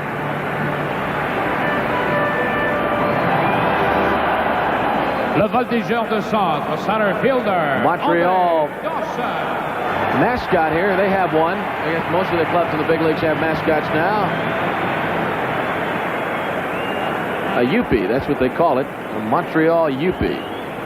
Difficult finding a name for him. They had to find a name that was identifiable in both English and French. So it was Whoopie, Whoopie, Youpie, Youpie. Runners at first and third, 2 outs. Don Robinson trying to close down Montreal. Pirates leading 2-1 last of the 5th. Dawson the hitter. He's 0 for 2. Robinson's pitch swung on, a shot to Madlock at third. He'll flip to Garner at second for the force out on Cromartie. Play going 5-4 at second base. And the Montreal Expos settle for 1 run in the 5th inning.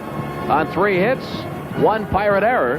Parrish scored the run, and after 5 innings of play, it's our Buccos 2 and Montreal 1. Battle with the Expos is to decide the top spot of the National League East, and a reminder for you Pirate fans, the Bucs are accepting orders for games 3, 4, and 5 of the National League Championship playoffs. The playoffs will take place on Friday, Saturday, and Sunday, October 5th, 6th, and 7th. Tickets are priced at $8 for reserve seats and $4 for general admission seats. And you can buy your tickets in person at Three Rivers Stadium, at the Pirate ticket office located on the upper level of Gate A, or at any one of the over 80 G.C. Murphy locations in the tri-state. Keep in mind that tickets for any unplayed playoff games may be refunded at face value at any branch of Mellon Bank. Pirates against the best in the West for the right to go to the World Series. You can call 323-1150 if you'd like further information on the playoff tickets. All right, we're going to go to the 6th inning. Steve Rogers facing the Bucs. Pirates leading 2-1. Bill Madlock will lead off the 6th. Bill is 0 for 1. Sacrifice bunt in the 2nd. Struck out in the 4th. Rogers delivers, and Madlock takes inside ball 1. Well, pretty much the way we expected it. These two clubs tied on the top spot in the Eastern Division and wrapped up in a 1-1 ball game here at Olympic Stadium. Going back to the top of our broadcast, Nellie, you felt this was a big one for the Pirates. Well, it certainly is. It's a 2-game two-game win or loss for us. We can either go even on the loss side, or we can fall 2 games behind on that loss side, and that's very important for us now. We'd like to get even on that side because then we've got those games won. 2-0 pitch, fly ball into right center field. Andre Dawson, the Expos center fielder, is there and has it one away.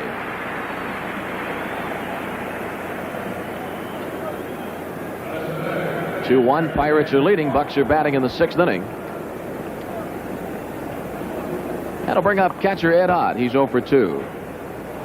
Give you some idea what's ahead for the Pirates. We go to Philadelphia for a doubleheader Wednesday after we play the Expos tomorrow night. Then we'll be in Philadelphia for a late Thursday afternoon game with the Phillies.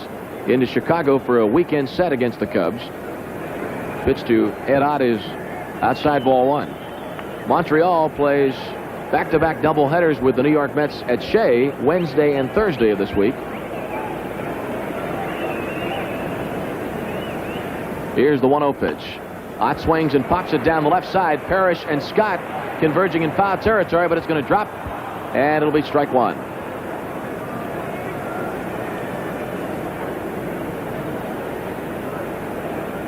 Montreal Expos this weekend will be in Philadelphia. And Montreal comes into Pittsburgh. 4-game series with the Pirates. Next Monday night, it starts with a twilight doubleheader at the stadium. 6:05 will be the starting time for Game 1 against Montreal. You know, we've said they've got all these doubleheaders coming up. Wait till they see those doubleheaders. I can remember the Expos saying, wait till that West Coast trip. That's going to kill the Pirates. It never happened, and these doubleheaders might not be the thing that breaks Montreal's back. Here's the 1-1 pitch to Ed Ott. Outside, 2-1. Just take them one day at a time. As Williams and Tanner both said, you just have to win. 2-1 pitch, swung on, and a base hit into left field. Cromartie plays the ball on one hop, flips it in, Ed Ott with a 1-out single to left. Pirates leading 2-1. That's hit number 8 for the Bucks. And the batter will be second baseman Phil Garner. He intentionally walked in the second, bounced to third in the 5th.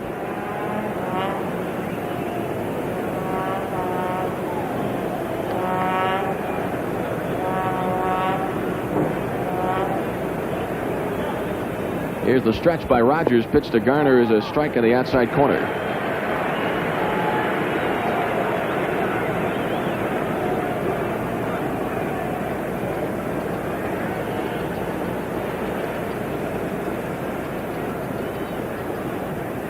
Garner swings a fly ball into center field. Dawson drifting over towards right center. Has it. And Garner's out 2 away. Ed Ott will remain at first base.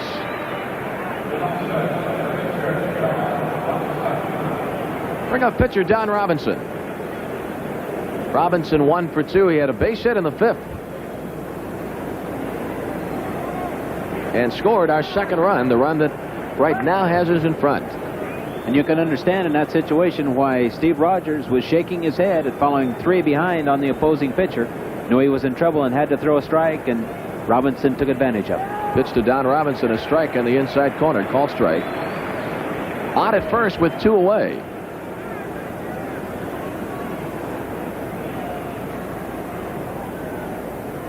Here's the stretch of the 1-strike pitch. Swing and a miss. It's 0-2. This is just Game 1 of this 2-game series. We'll have Game 2 tomorrow night. We'll be with you from Olympic Stadium. 2-strike pitch. Strike 3 call. Third strikeout for Steve Rogers. The Pirates in the 6th inning. No runs on 1 hit. Base hit by Ed Ott. So after 5.5 innings of play, the Pirates lead the Montreal Expos and Steve Rogers by a score of 2-1. On Sunday, September 30th, the Pirates will take on the Cubs in the Pirates' 33rd annual Prize Day game.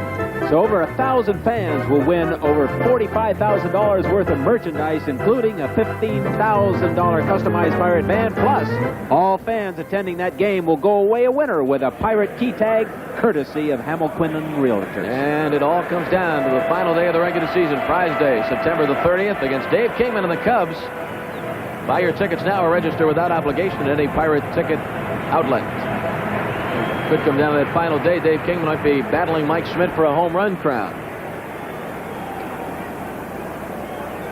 All right, we go down to the bottom of the 6th. Tony Perez, Gary Carter, and Ellis Valentine are due up for Montreal. Pirates and Don Robinson leading 2-1. Perez 0 for 1. It's in for a strike.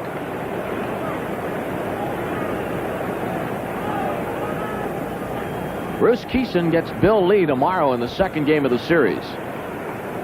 1 strike pitch. He's up high, 1-1.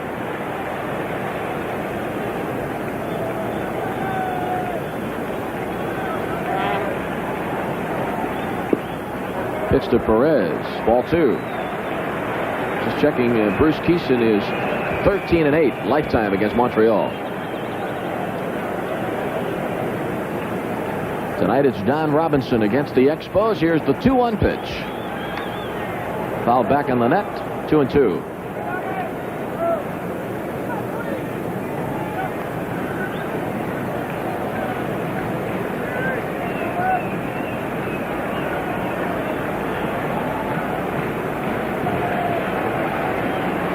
Robinson ready. The pitch to Perez.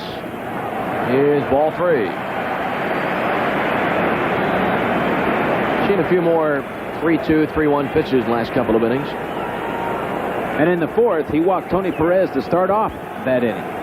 3-2 pitch. This time he punches him out. Pitch up and in. Perez swings and misses, and that is strikeout number 2 for Don Robinson. Good pitch. Certainly was. That was just good fastball right up and over the plate. Perez seemed like he was right on it, but the movement took care of itself and was able to blow it right on by him. You mean that was just a good old Canova, West Virginia fastball right there? Yes, sir, from a nice, strong, young athlete. Yeah, down home country fastball, all right. 1 away. Here's Gary Carter. Carter's 0 for 2 has popped up and lined into a double play. 1 out, nobody on. Last half of the 6th inning. Pirates leading 2-1. Pitch to Carter. Breaking pitch away. Carter had a notion, but he laid off ball 1.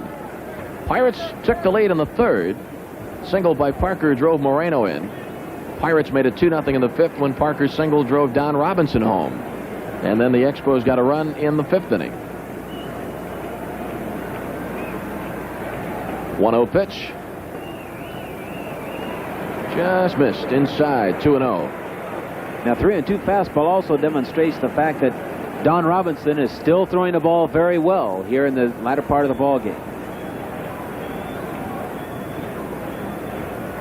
Robinson with a 2-0 pitch to Carter. Swung on a drive into left center field. Moreno draws a beat on it in left center. Shy of the warning track and has it. 2 away.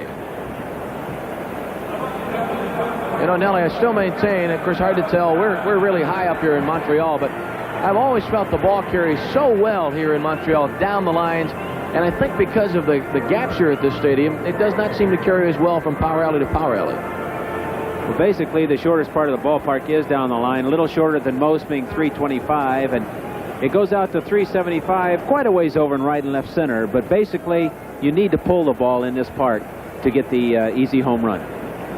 All right, here's Ellis Valentine. He's 0 for 2. He's flied to Moreno twice. 2-1 Pirates lead, 6th inning.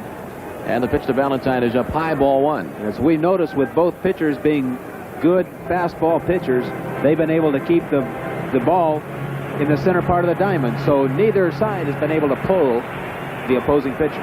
Pitch inside to Valentine. It's 2-0.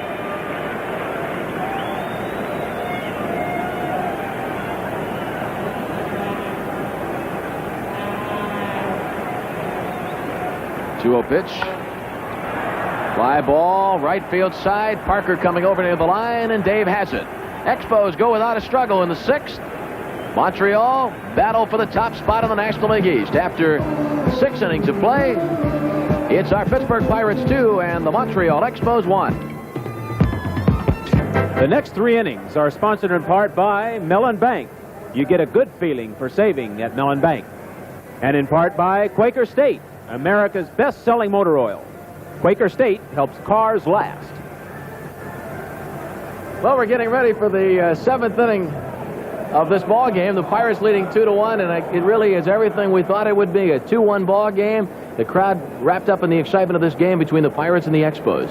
Certainly are. We're seeing the great pitching. We're seeing outstanding defensive plays, and And it's going to boil right down to the last 3 innings of the first game here in Montreal. I wish you had told me we were going to go on camera. I would have put my coat on. Thanks a lot, Nellie. My pleasure, Lanny. All right, let's go to the 7th inning now in the action from Olympic Stadium.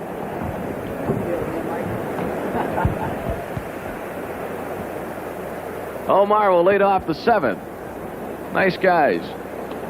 Fouled back, strike 1.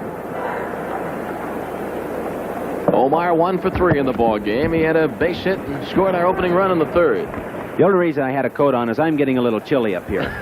Oh, yeah? Wait, let me get you my pirate ski cap that I brought along. Where'd it go? There it is.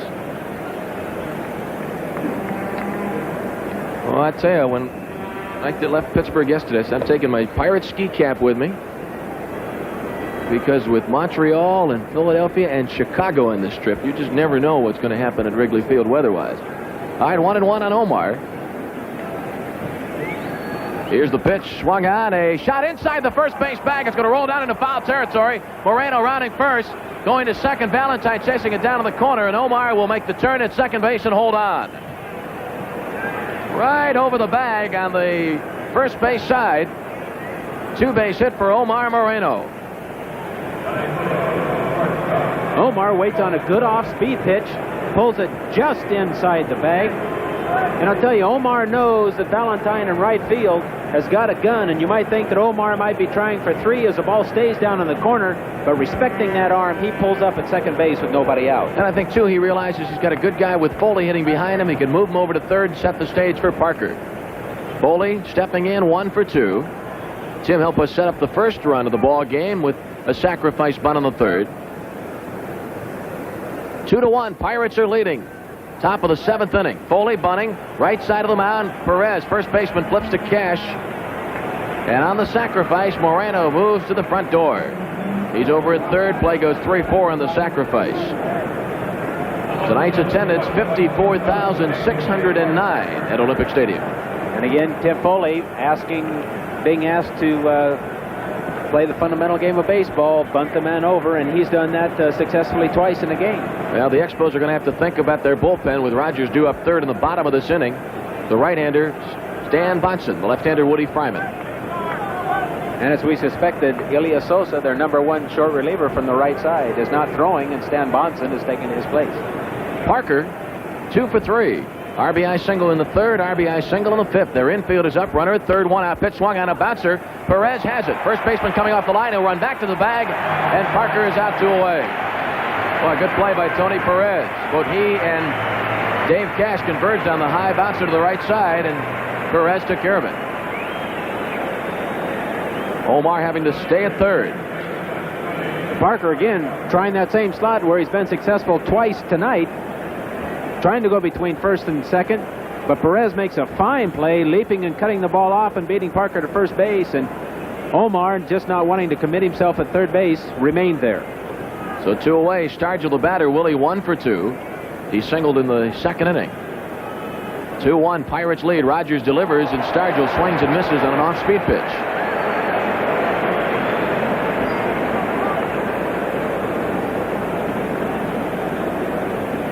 Well, what a dandy ball game. Pirates, Expos. Montreal started the day, percentage points in front. Stargell swings and fouls it back. It's 0-2.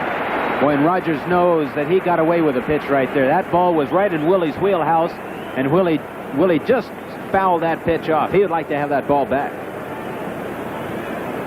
Longest home run at Olympic Stadium came off the bat of Willie Stargell.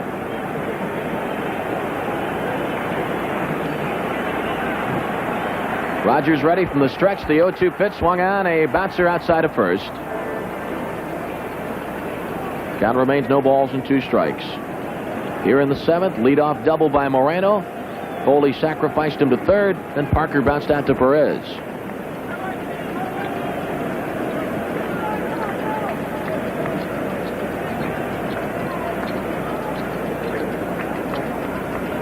Pirates have the best road record in the National League. Expos have been an outstanding home ball club, so interesting statistics there, meeting head-on in the series. 0-2 pitches outside.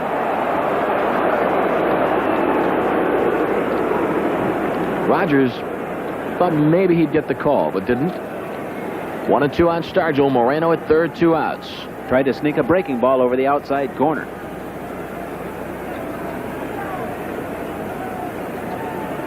Rogers from the stretch, 1-2 pitch. Swing and a miss, struck him out.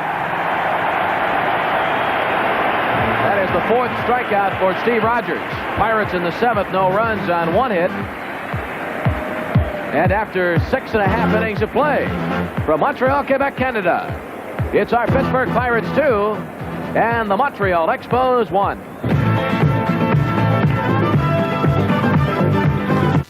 Charles, I don't know if you know this or not. I know you know for a fact that this is the 4th year that Milo and I worked together, but Milo missing the game yesterday and not being with us tonight.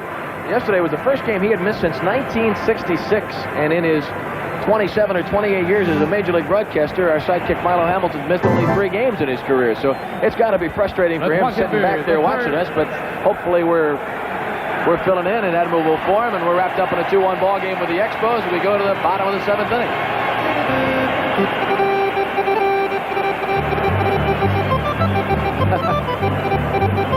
All right, Larry Parrish, pair of doubles so far.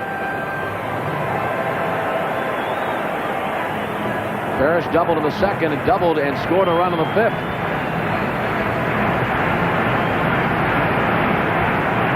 Here's the pitch, down low, ball 1. Again, we'll remind you, I think it's important to point out to all of our listeners that tonight's game being simulcast by KDK Television and our Pirate Radio Network. Parrish swings and misses 1-1. Parrish, Scott, and then Rogers due up. So we'll see if Williams goes to his bench. Robinson's pitch off speed, popped in foul territory. Ott coming back to the screen. He's got room and has it. Bobbled it a moment, but held on, and Larry Parrish is out, popping up to Ed Ott. Pulled the string on him, 1 away. Fine hustle by Ed Ott. Was able to find the ball on the pop foul, but he had really hustled to get back, pick up the ball, and then gauge how far that ball was going to come back. Was able to put the glove on it, and then gave us a little juggling act there for a minute, but was able to put it away secure. 1 away, bottom of the 7th. Pirates leading 2-1, and Rodney Scott, their switch-hitting shortstop, will lead off, or will step in rather with 1 out and nobody on. Scott had a base hit in the 5th inning. It was his base hit that led to the Parrish run that was the only Montreal run so far. And with the Pirates getting into the latter part of the ball game, we have Grant Jackson and Enrique Romo warming in a bullpen. There's a strike to Rodney Scott. Showed bunt. It's 0-2. Chuck Tanner's not going to go very long with Don Robinson from this point on. He's going to play it very close to the vest, not let the game get out of hand. So the early sign of trouble, I'm sure that Robinson would be lifted. And with Rogers on deck, we'll see what Williams does. Here's the 0-2 pitch. Breaking ball inside and low, 1-2.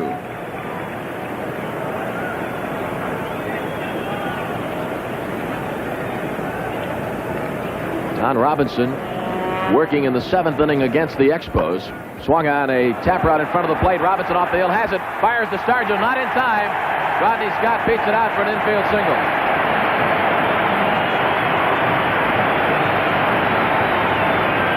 Base hit for Rodney Scott. And they're going to go to their bench. Just a little tapper right out in front of the mound, and with Don Robinson falling toward the first base side of the mound, he had to come back to get the ball. Makes a fine play, comes up, throws the ball well, but the speed of Rodney Scott from that left side enabled him to beat the play. Tommy Hutton is going to be the pinch hitter for Steve Rogers.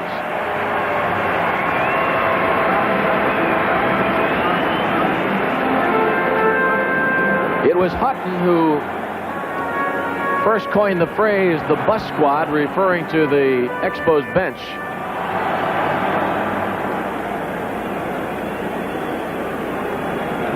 Matter of fact, there's a little section down near the dugout that is called the bus squad warm-up section, the batting cage where they're able to try to stay loose and stay ready for the Expos. Tommy Hutton steps in with a .269 batting average, 1 home run, 13 runs batted in. Batting with Scott at first, Rodney Scott has 33 stolen bases. 1 away, bottom of the 7th, Pirates leading 2-1, throw to first, Scott is back.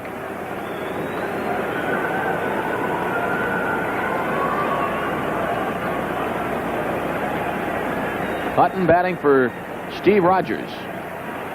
Stretched by Robinson. Here's the pitch to Hutton.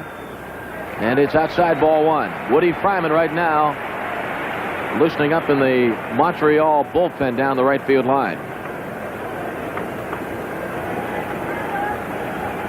Woody Fryman. Looks like he'll take over for Rogers after Steve Rogers worked the first 7 innings. 2-1, Pirates lead. Robinson throw to first base. Scott back. Hutton, good fastball hitter. He likes to get behind in the count if he can, the pitch behind him, and then look for that fastball and hit it. He has power. He can hit the long ball. Throw to first. Scott is back safely. Just checking, the last time Don Robinson went by the 6th inning in a ball game was against the Dodgers. He pitched 7 innings against Los Angeles. That was almost exactly a month ago, August the 18th.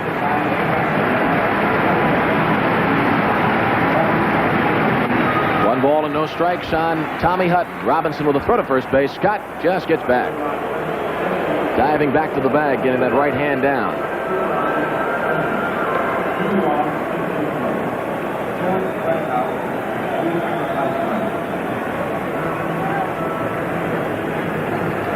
Diving Rodney Scott just sneaks back in ahead of the throw, and Willie Stargell's really improved on his tag there at first base. He's been able to really pop that glove down, and if Scott had been a little slower getting back to the bag, he'd have had it.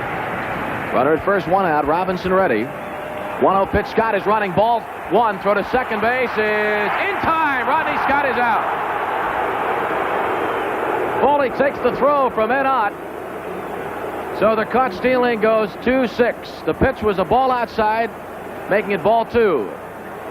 Scott takes off. He thinks he has a real good jump, and he's watching as Ott comes out of the chute and makes a good throw. But I want you to see the great tag that Foley puts on him. The ball is up, but he brings that glove down very quickly and is able to nail a sliding Rodney Scott right on the foot before he gets to the bag. Frank Foley, second base umpire, makes the call. 2 away, 7th inning. And a strike to Hutton, 2-1. Nobody on, 2 down.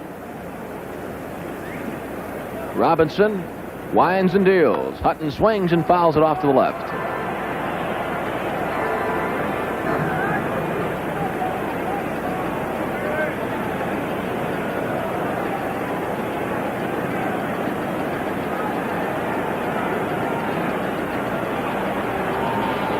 Don Robinson's 2-2 pitch, swing and a miss, strikes him out. So the Expos in the 7th inning, no runs on 1 hit, the base hit by Scott, but he was caught stealing as Foley made the tag at second base. So now, after 7 innings of play in this battle for first place in the National League Eastern Division, it's our Pittsburgh Pirates 2 and the Montreal Expos 1. He scores! That's action hockey as only the Pittsburgh Penguins can deliver. And these season ticket holders won't miss a minute of it. Ferguson and the Penguins have defeated the Buffalo Sabres. The entire Civic Arena will be thundering with excitement. Be part of the action, but hurry. Season tickets are going faster than the Penguins on ice.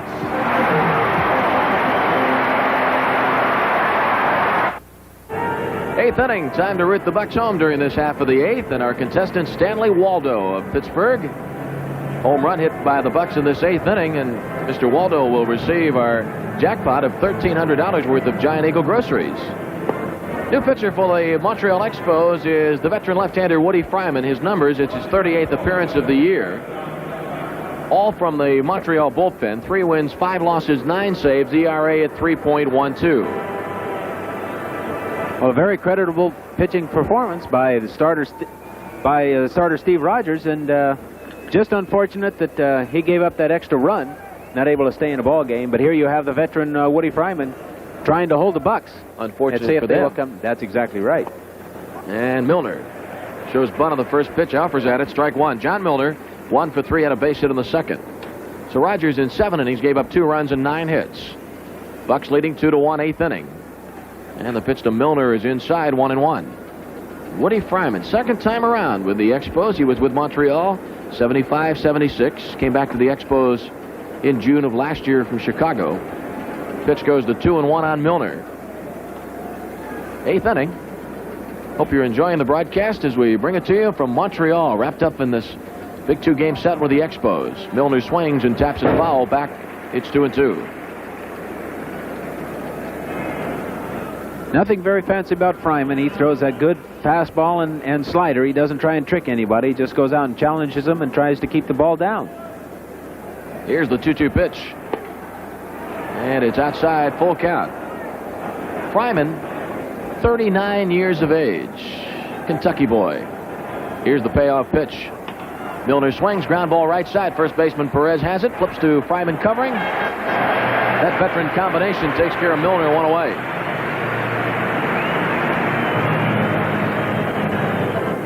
That'll bring up Bill Madlock, batting here in the 8th inning for Stanley Waldo and a jackpot of $1,300. Madlock is 0 for 2. 2-1 Pirates lead. Parker, RBI single in the 3rd. David with an RBI single in the 5th. That time gave us a 2-0 lead. Expos got their run on the bottom of the 5th. And the pitch to Madlock, ball 1. 1-0 pitch. In for a strike. Catcher Ed Ott is on deck. 1-1 pitch. Ground ball left side deep in the hole. Scott has it. Long throw to first. It is not in time. Bill Madlock has the infield single. Rodney Scott made the stop deep in the hole, but throw not strong enough to get Bill Madlock. Bill trying to get on base so we can get that insurance run. Hits the ball way in the hole, but the fine range of Rodney Scott enables him to track the ball down. He has to stop on this turf to try and get off a good strong throw, but the speed of Madlock beats the play. Madlock with 27 stolen bases. He's aboard with 1 away. Pirates leading 2-1. Ed Ott will step in, batting for Stanley Waldo. Ott with a .276 batting average. Stretched by Fryman. Pitch to Ed Ott is ball 1. Certainly use some insurance runs right here, Lanny. Stretched by Fryman, the 1-0 pitch. No, throw to first base, and Madlock back safely. Say the way the Expos have been getting some lucky bounces late in their ball games, yeah, you'd like to try to open up a bit.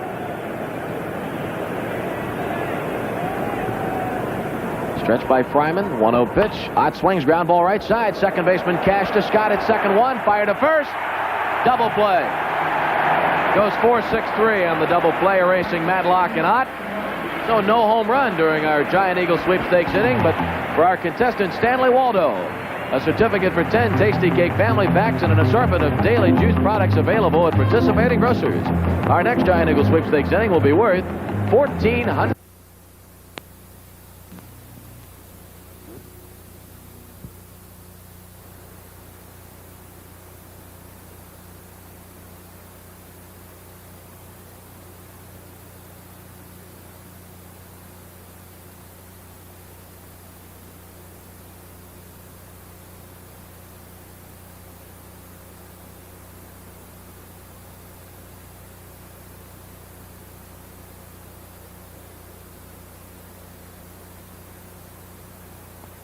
Makes the change of placing Robinson in left field. Omar's in center, Parker in right. Pirate infield, Stargell at first.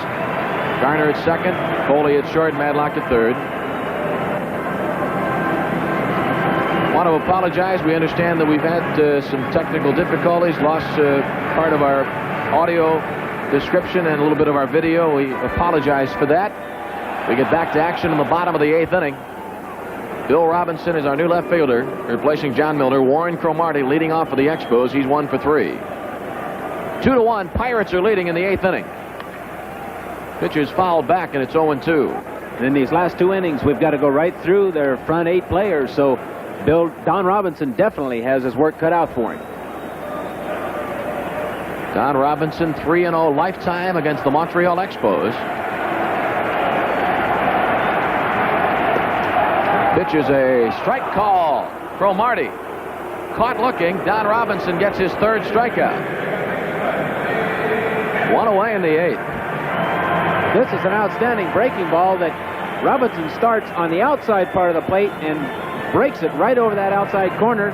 Cromartie gave up on that pitch just a little bit, and at the last minute that ball broke right square on the corner. Nice pitch by Don Robinson. Got him with the bender in the outside corner. 1 away. Robinson and the Bucks leading 2-1. Dave Cash the batter. Cash is 1 for 3. Bottom of the 8th inning. Battle for first place in the Eastern Division. The pitch to Cash is a strike. Yeah, all the excitement, all the ingredients were here tonight, and we've not been disappointed. 1-strike pitch. Popped right side. Second baseman Garner into shallow right center field, and he has it. Cash is out 2 away in the Montreal 8th inning. Don Robinson won his first decision over Montreal May 19th of last year. That was here at Montreal's Olympic Stadium. Andre Dawson, the batter, he steps in 0 for 3. Bottom of the 8th, Pirates 2, Expos 1. Dawson, right-handed batter. Robinson's pitch. Down low, ball 1.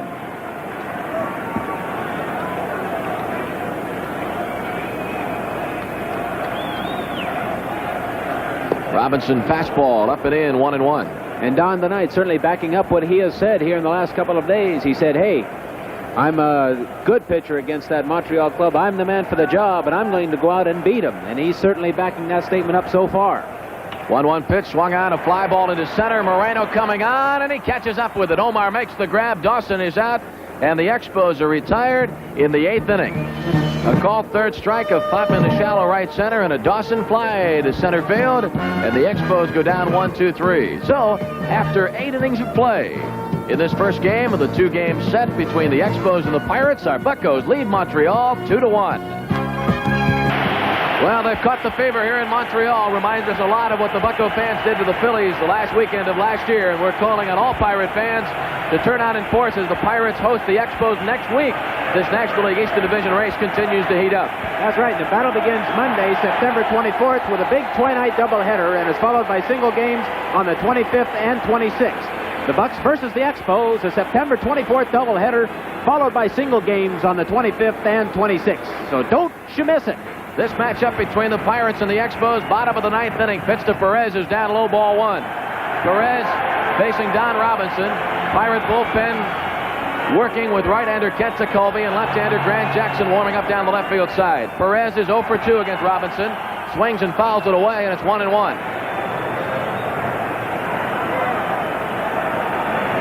Robinson has forced the Expos to scatter their 6 hits. Pirates got a single run in the 3rd, 1 in the 5th. Expos got a run in the bottom of the 5th. Bucks leading 2-1. Montreal up in the bottom of the 9th. 1-1 pitch. Fly ball right center field. Parker going over and back. Davis at the edge of the warning track. It has it. Perez is out 1 away in the bottom of the 9th inning. Boy, that's a big one. I like getting that first out right there. Certainly is. Now, one pitch, even though they get a base hit, one pitch can take us right out of the ball game and give us that victory. Don Robinson remaining strong all the way through, still throwing the ball well, as witnessed here when Perez cannot pull the ball and hits it to the deep part of the ballpark. It was spring training '78 when Don Robinson impressed everybody in the Pirate camp with his determination, his poise, his competitive nature, and he was Rookie Pitcher of the Year last year. Tonight, he is facing the Expos. Pirates leading 2-1. Pitch to Carter. Ground ball left side. Shortstop Foley has it. Fires to Stargell. Carter is out and 2 away in the 9th. Bucks 1 out away from grabbing this game from the Expos in Montreal's backyard. They started in a virtual tie. And Ellis Valentine will be the batter. He's 0 for 3. Robinson can smell that victory. He's pacing around the mound. He knows that he has them in hand. He's done so well. Valentine stands between him and that big winner's circle. Nobody on, 2 down, bottom of the 9th inning.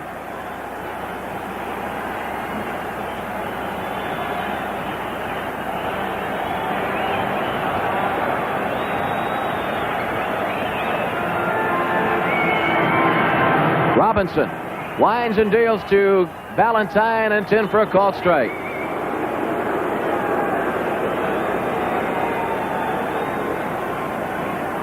Nobody on, 2 down, bottom of the 9th. Pirates leading 2-1. Robinson, 1-strike pitch, breaking ball down low, and it's 1-1. Now they appeal to the first base umpire, Andy Olson, and he rings him up. Valentine with that flip of the bat there, it's, I think, an effort on his part to be kind of cute, but it might have cost him in that situation. Well, he tried to save it by letting the bat go straight up in the air, but the appeal to the first base umpire said, oh, no, you don't. I caught you. You went around. Robbie's got him in a hole 0-2. Here's the wind of the 0-2 pitch. Fouled back on the screen.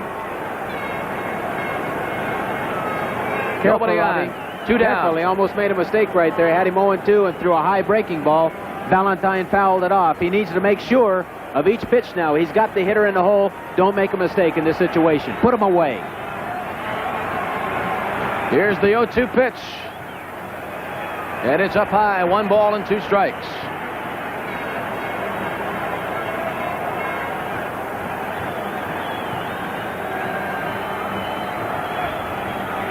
Here's the 1-2 pitch. Down low. 2-2.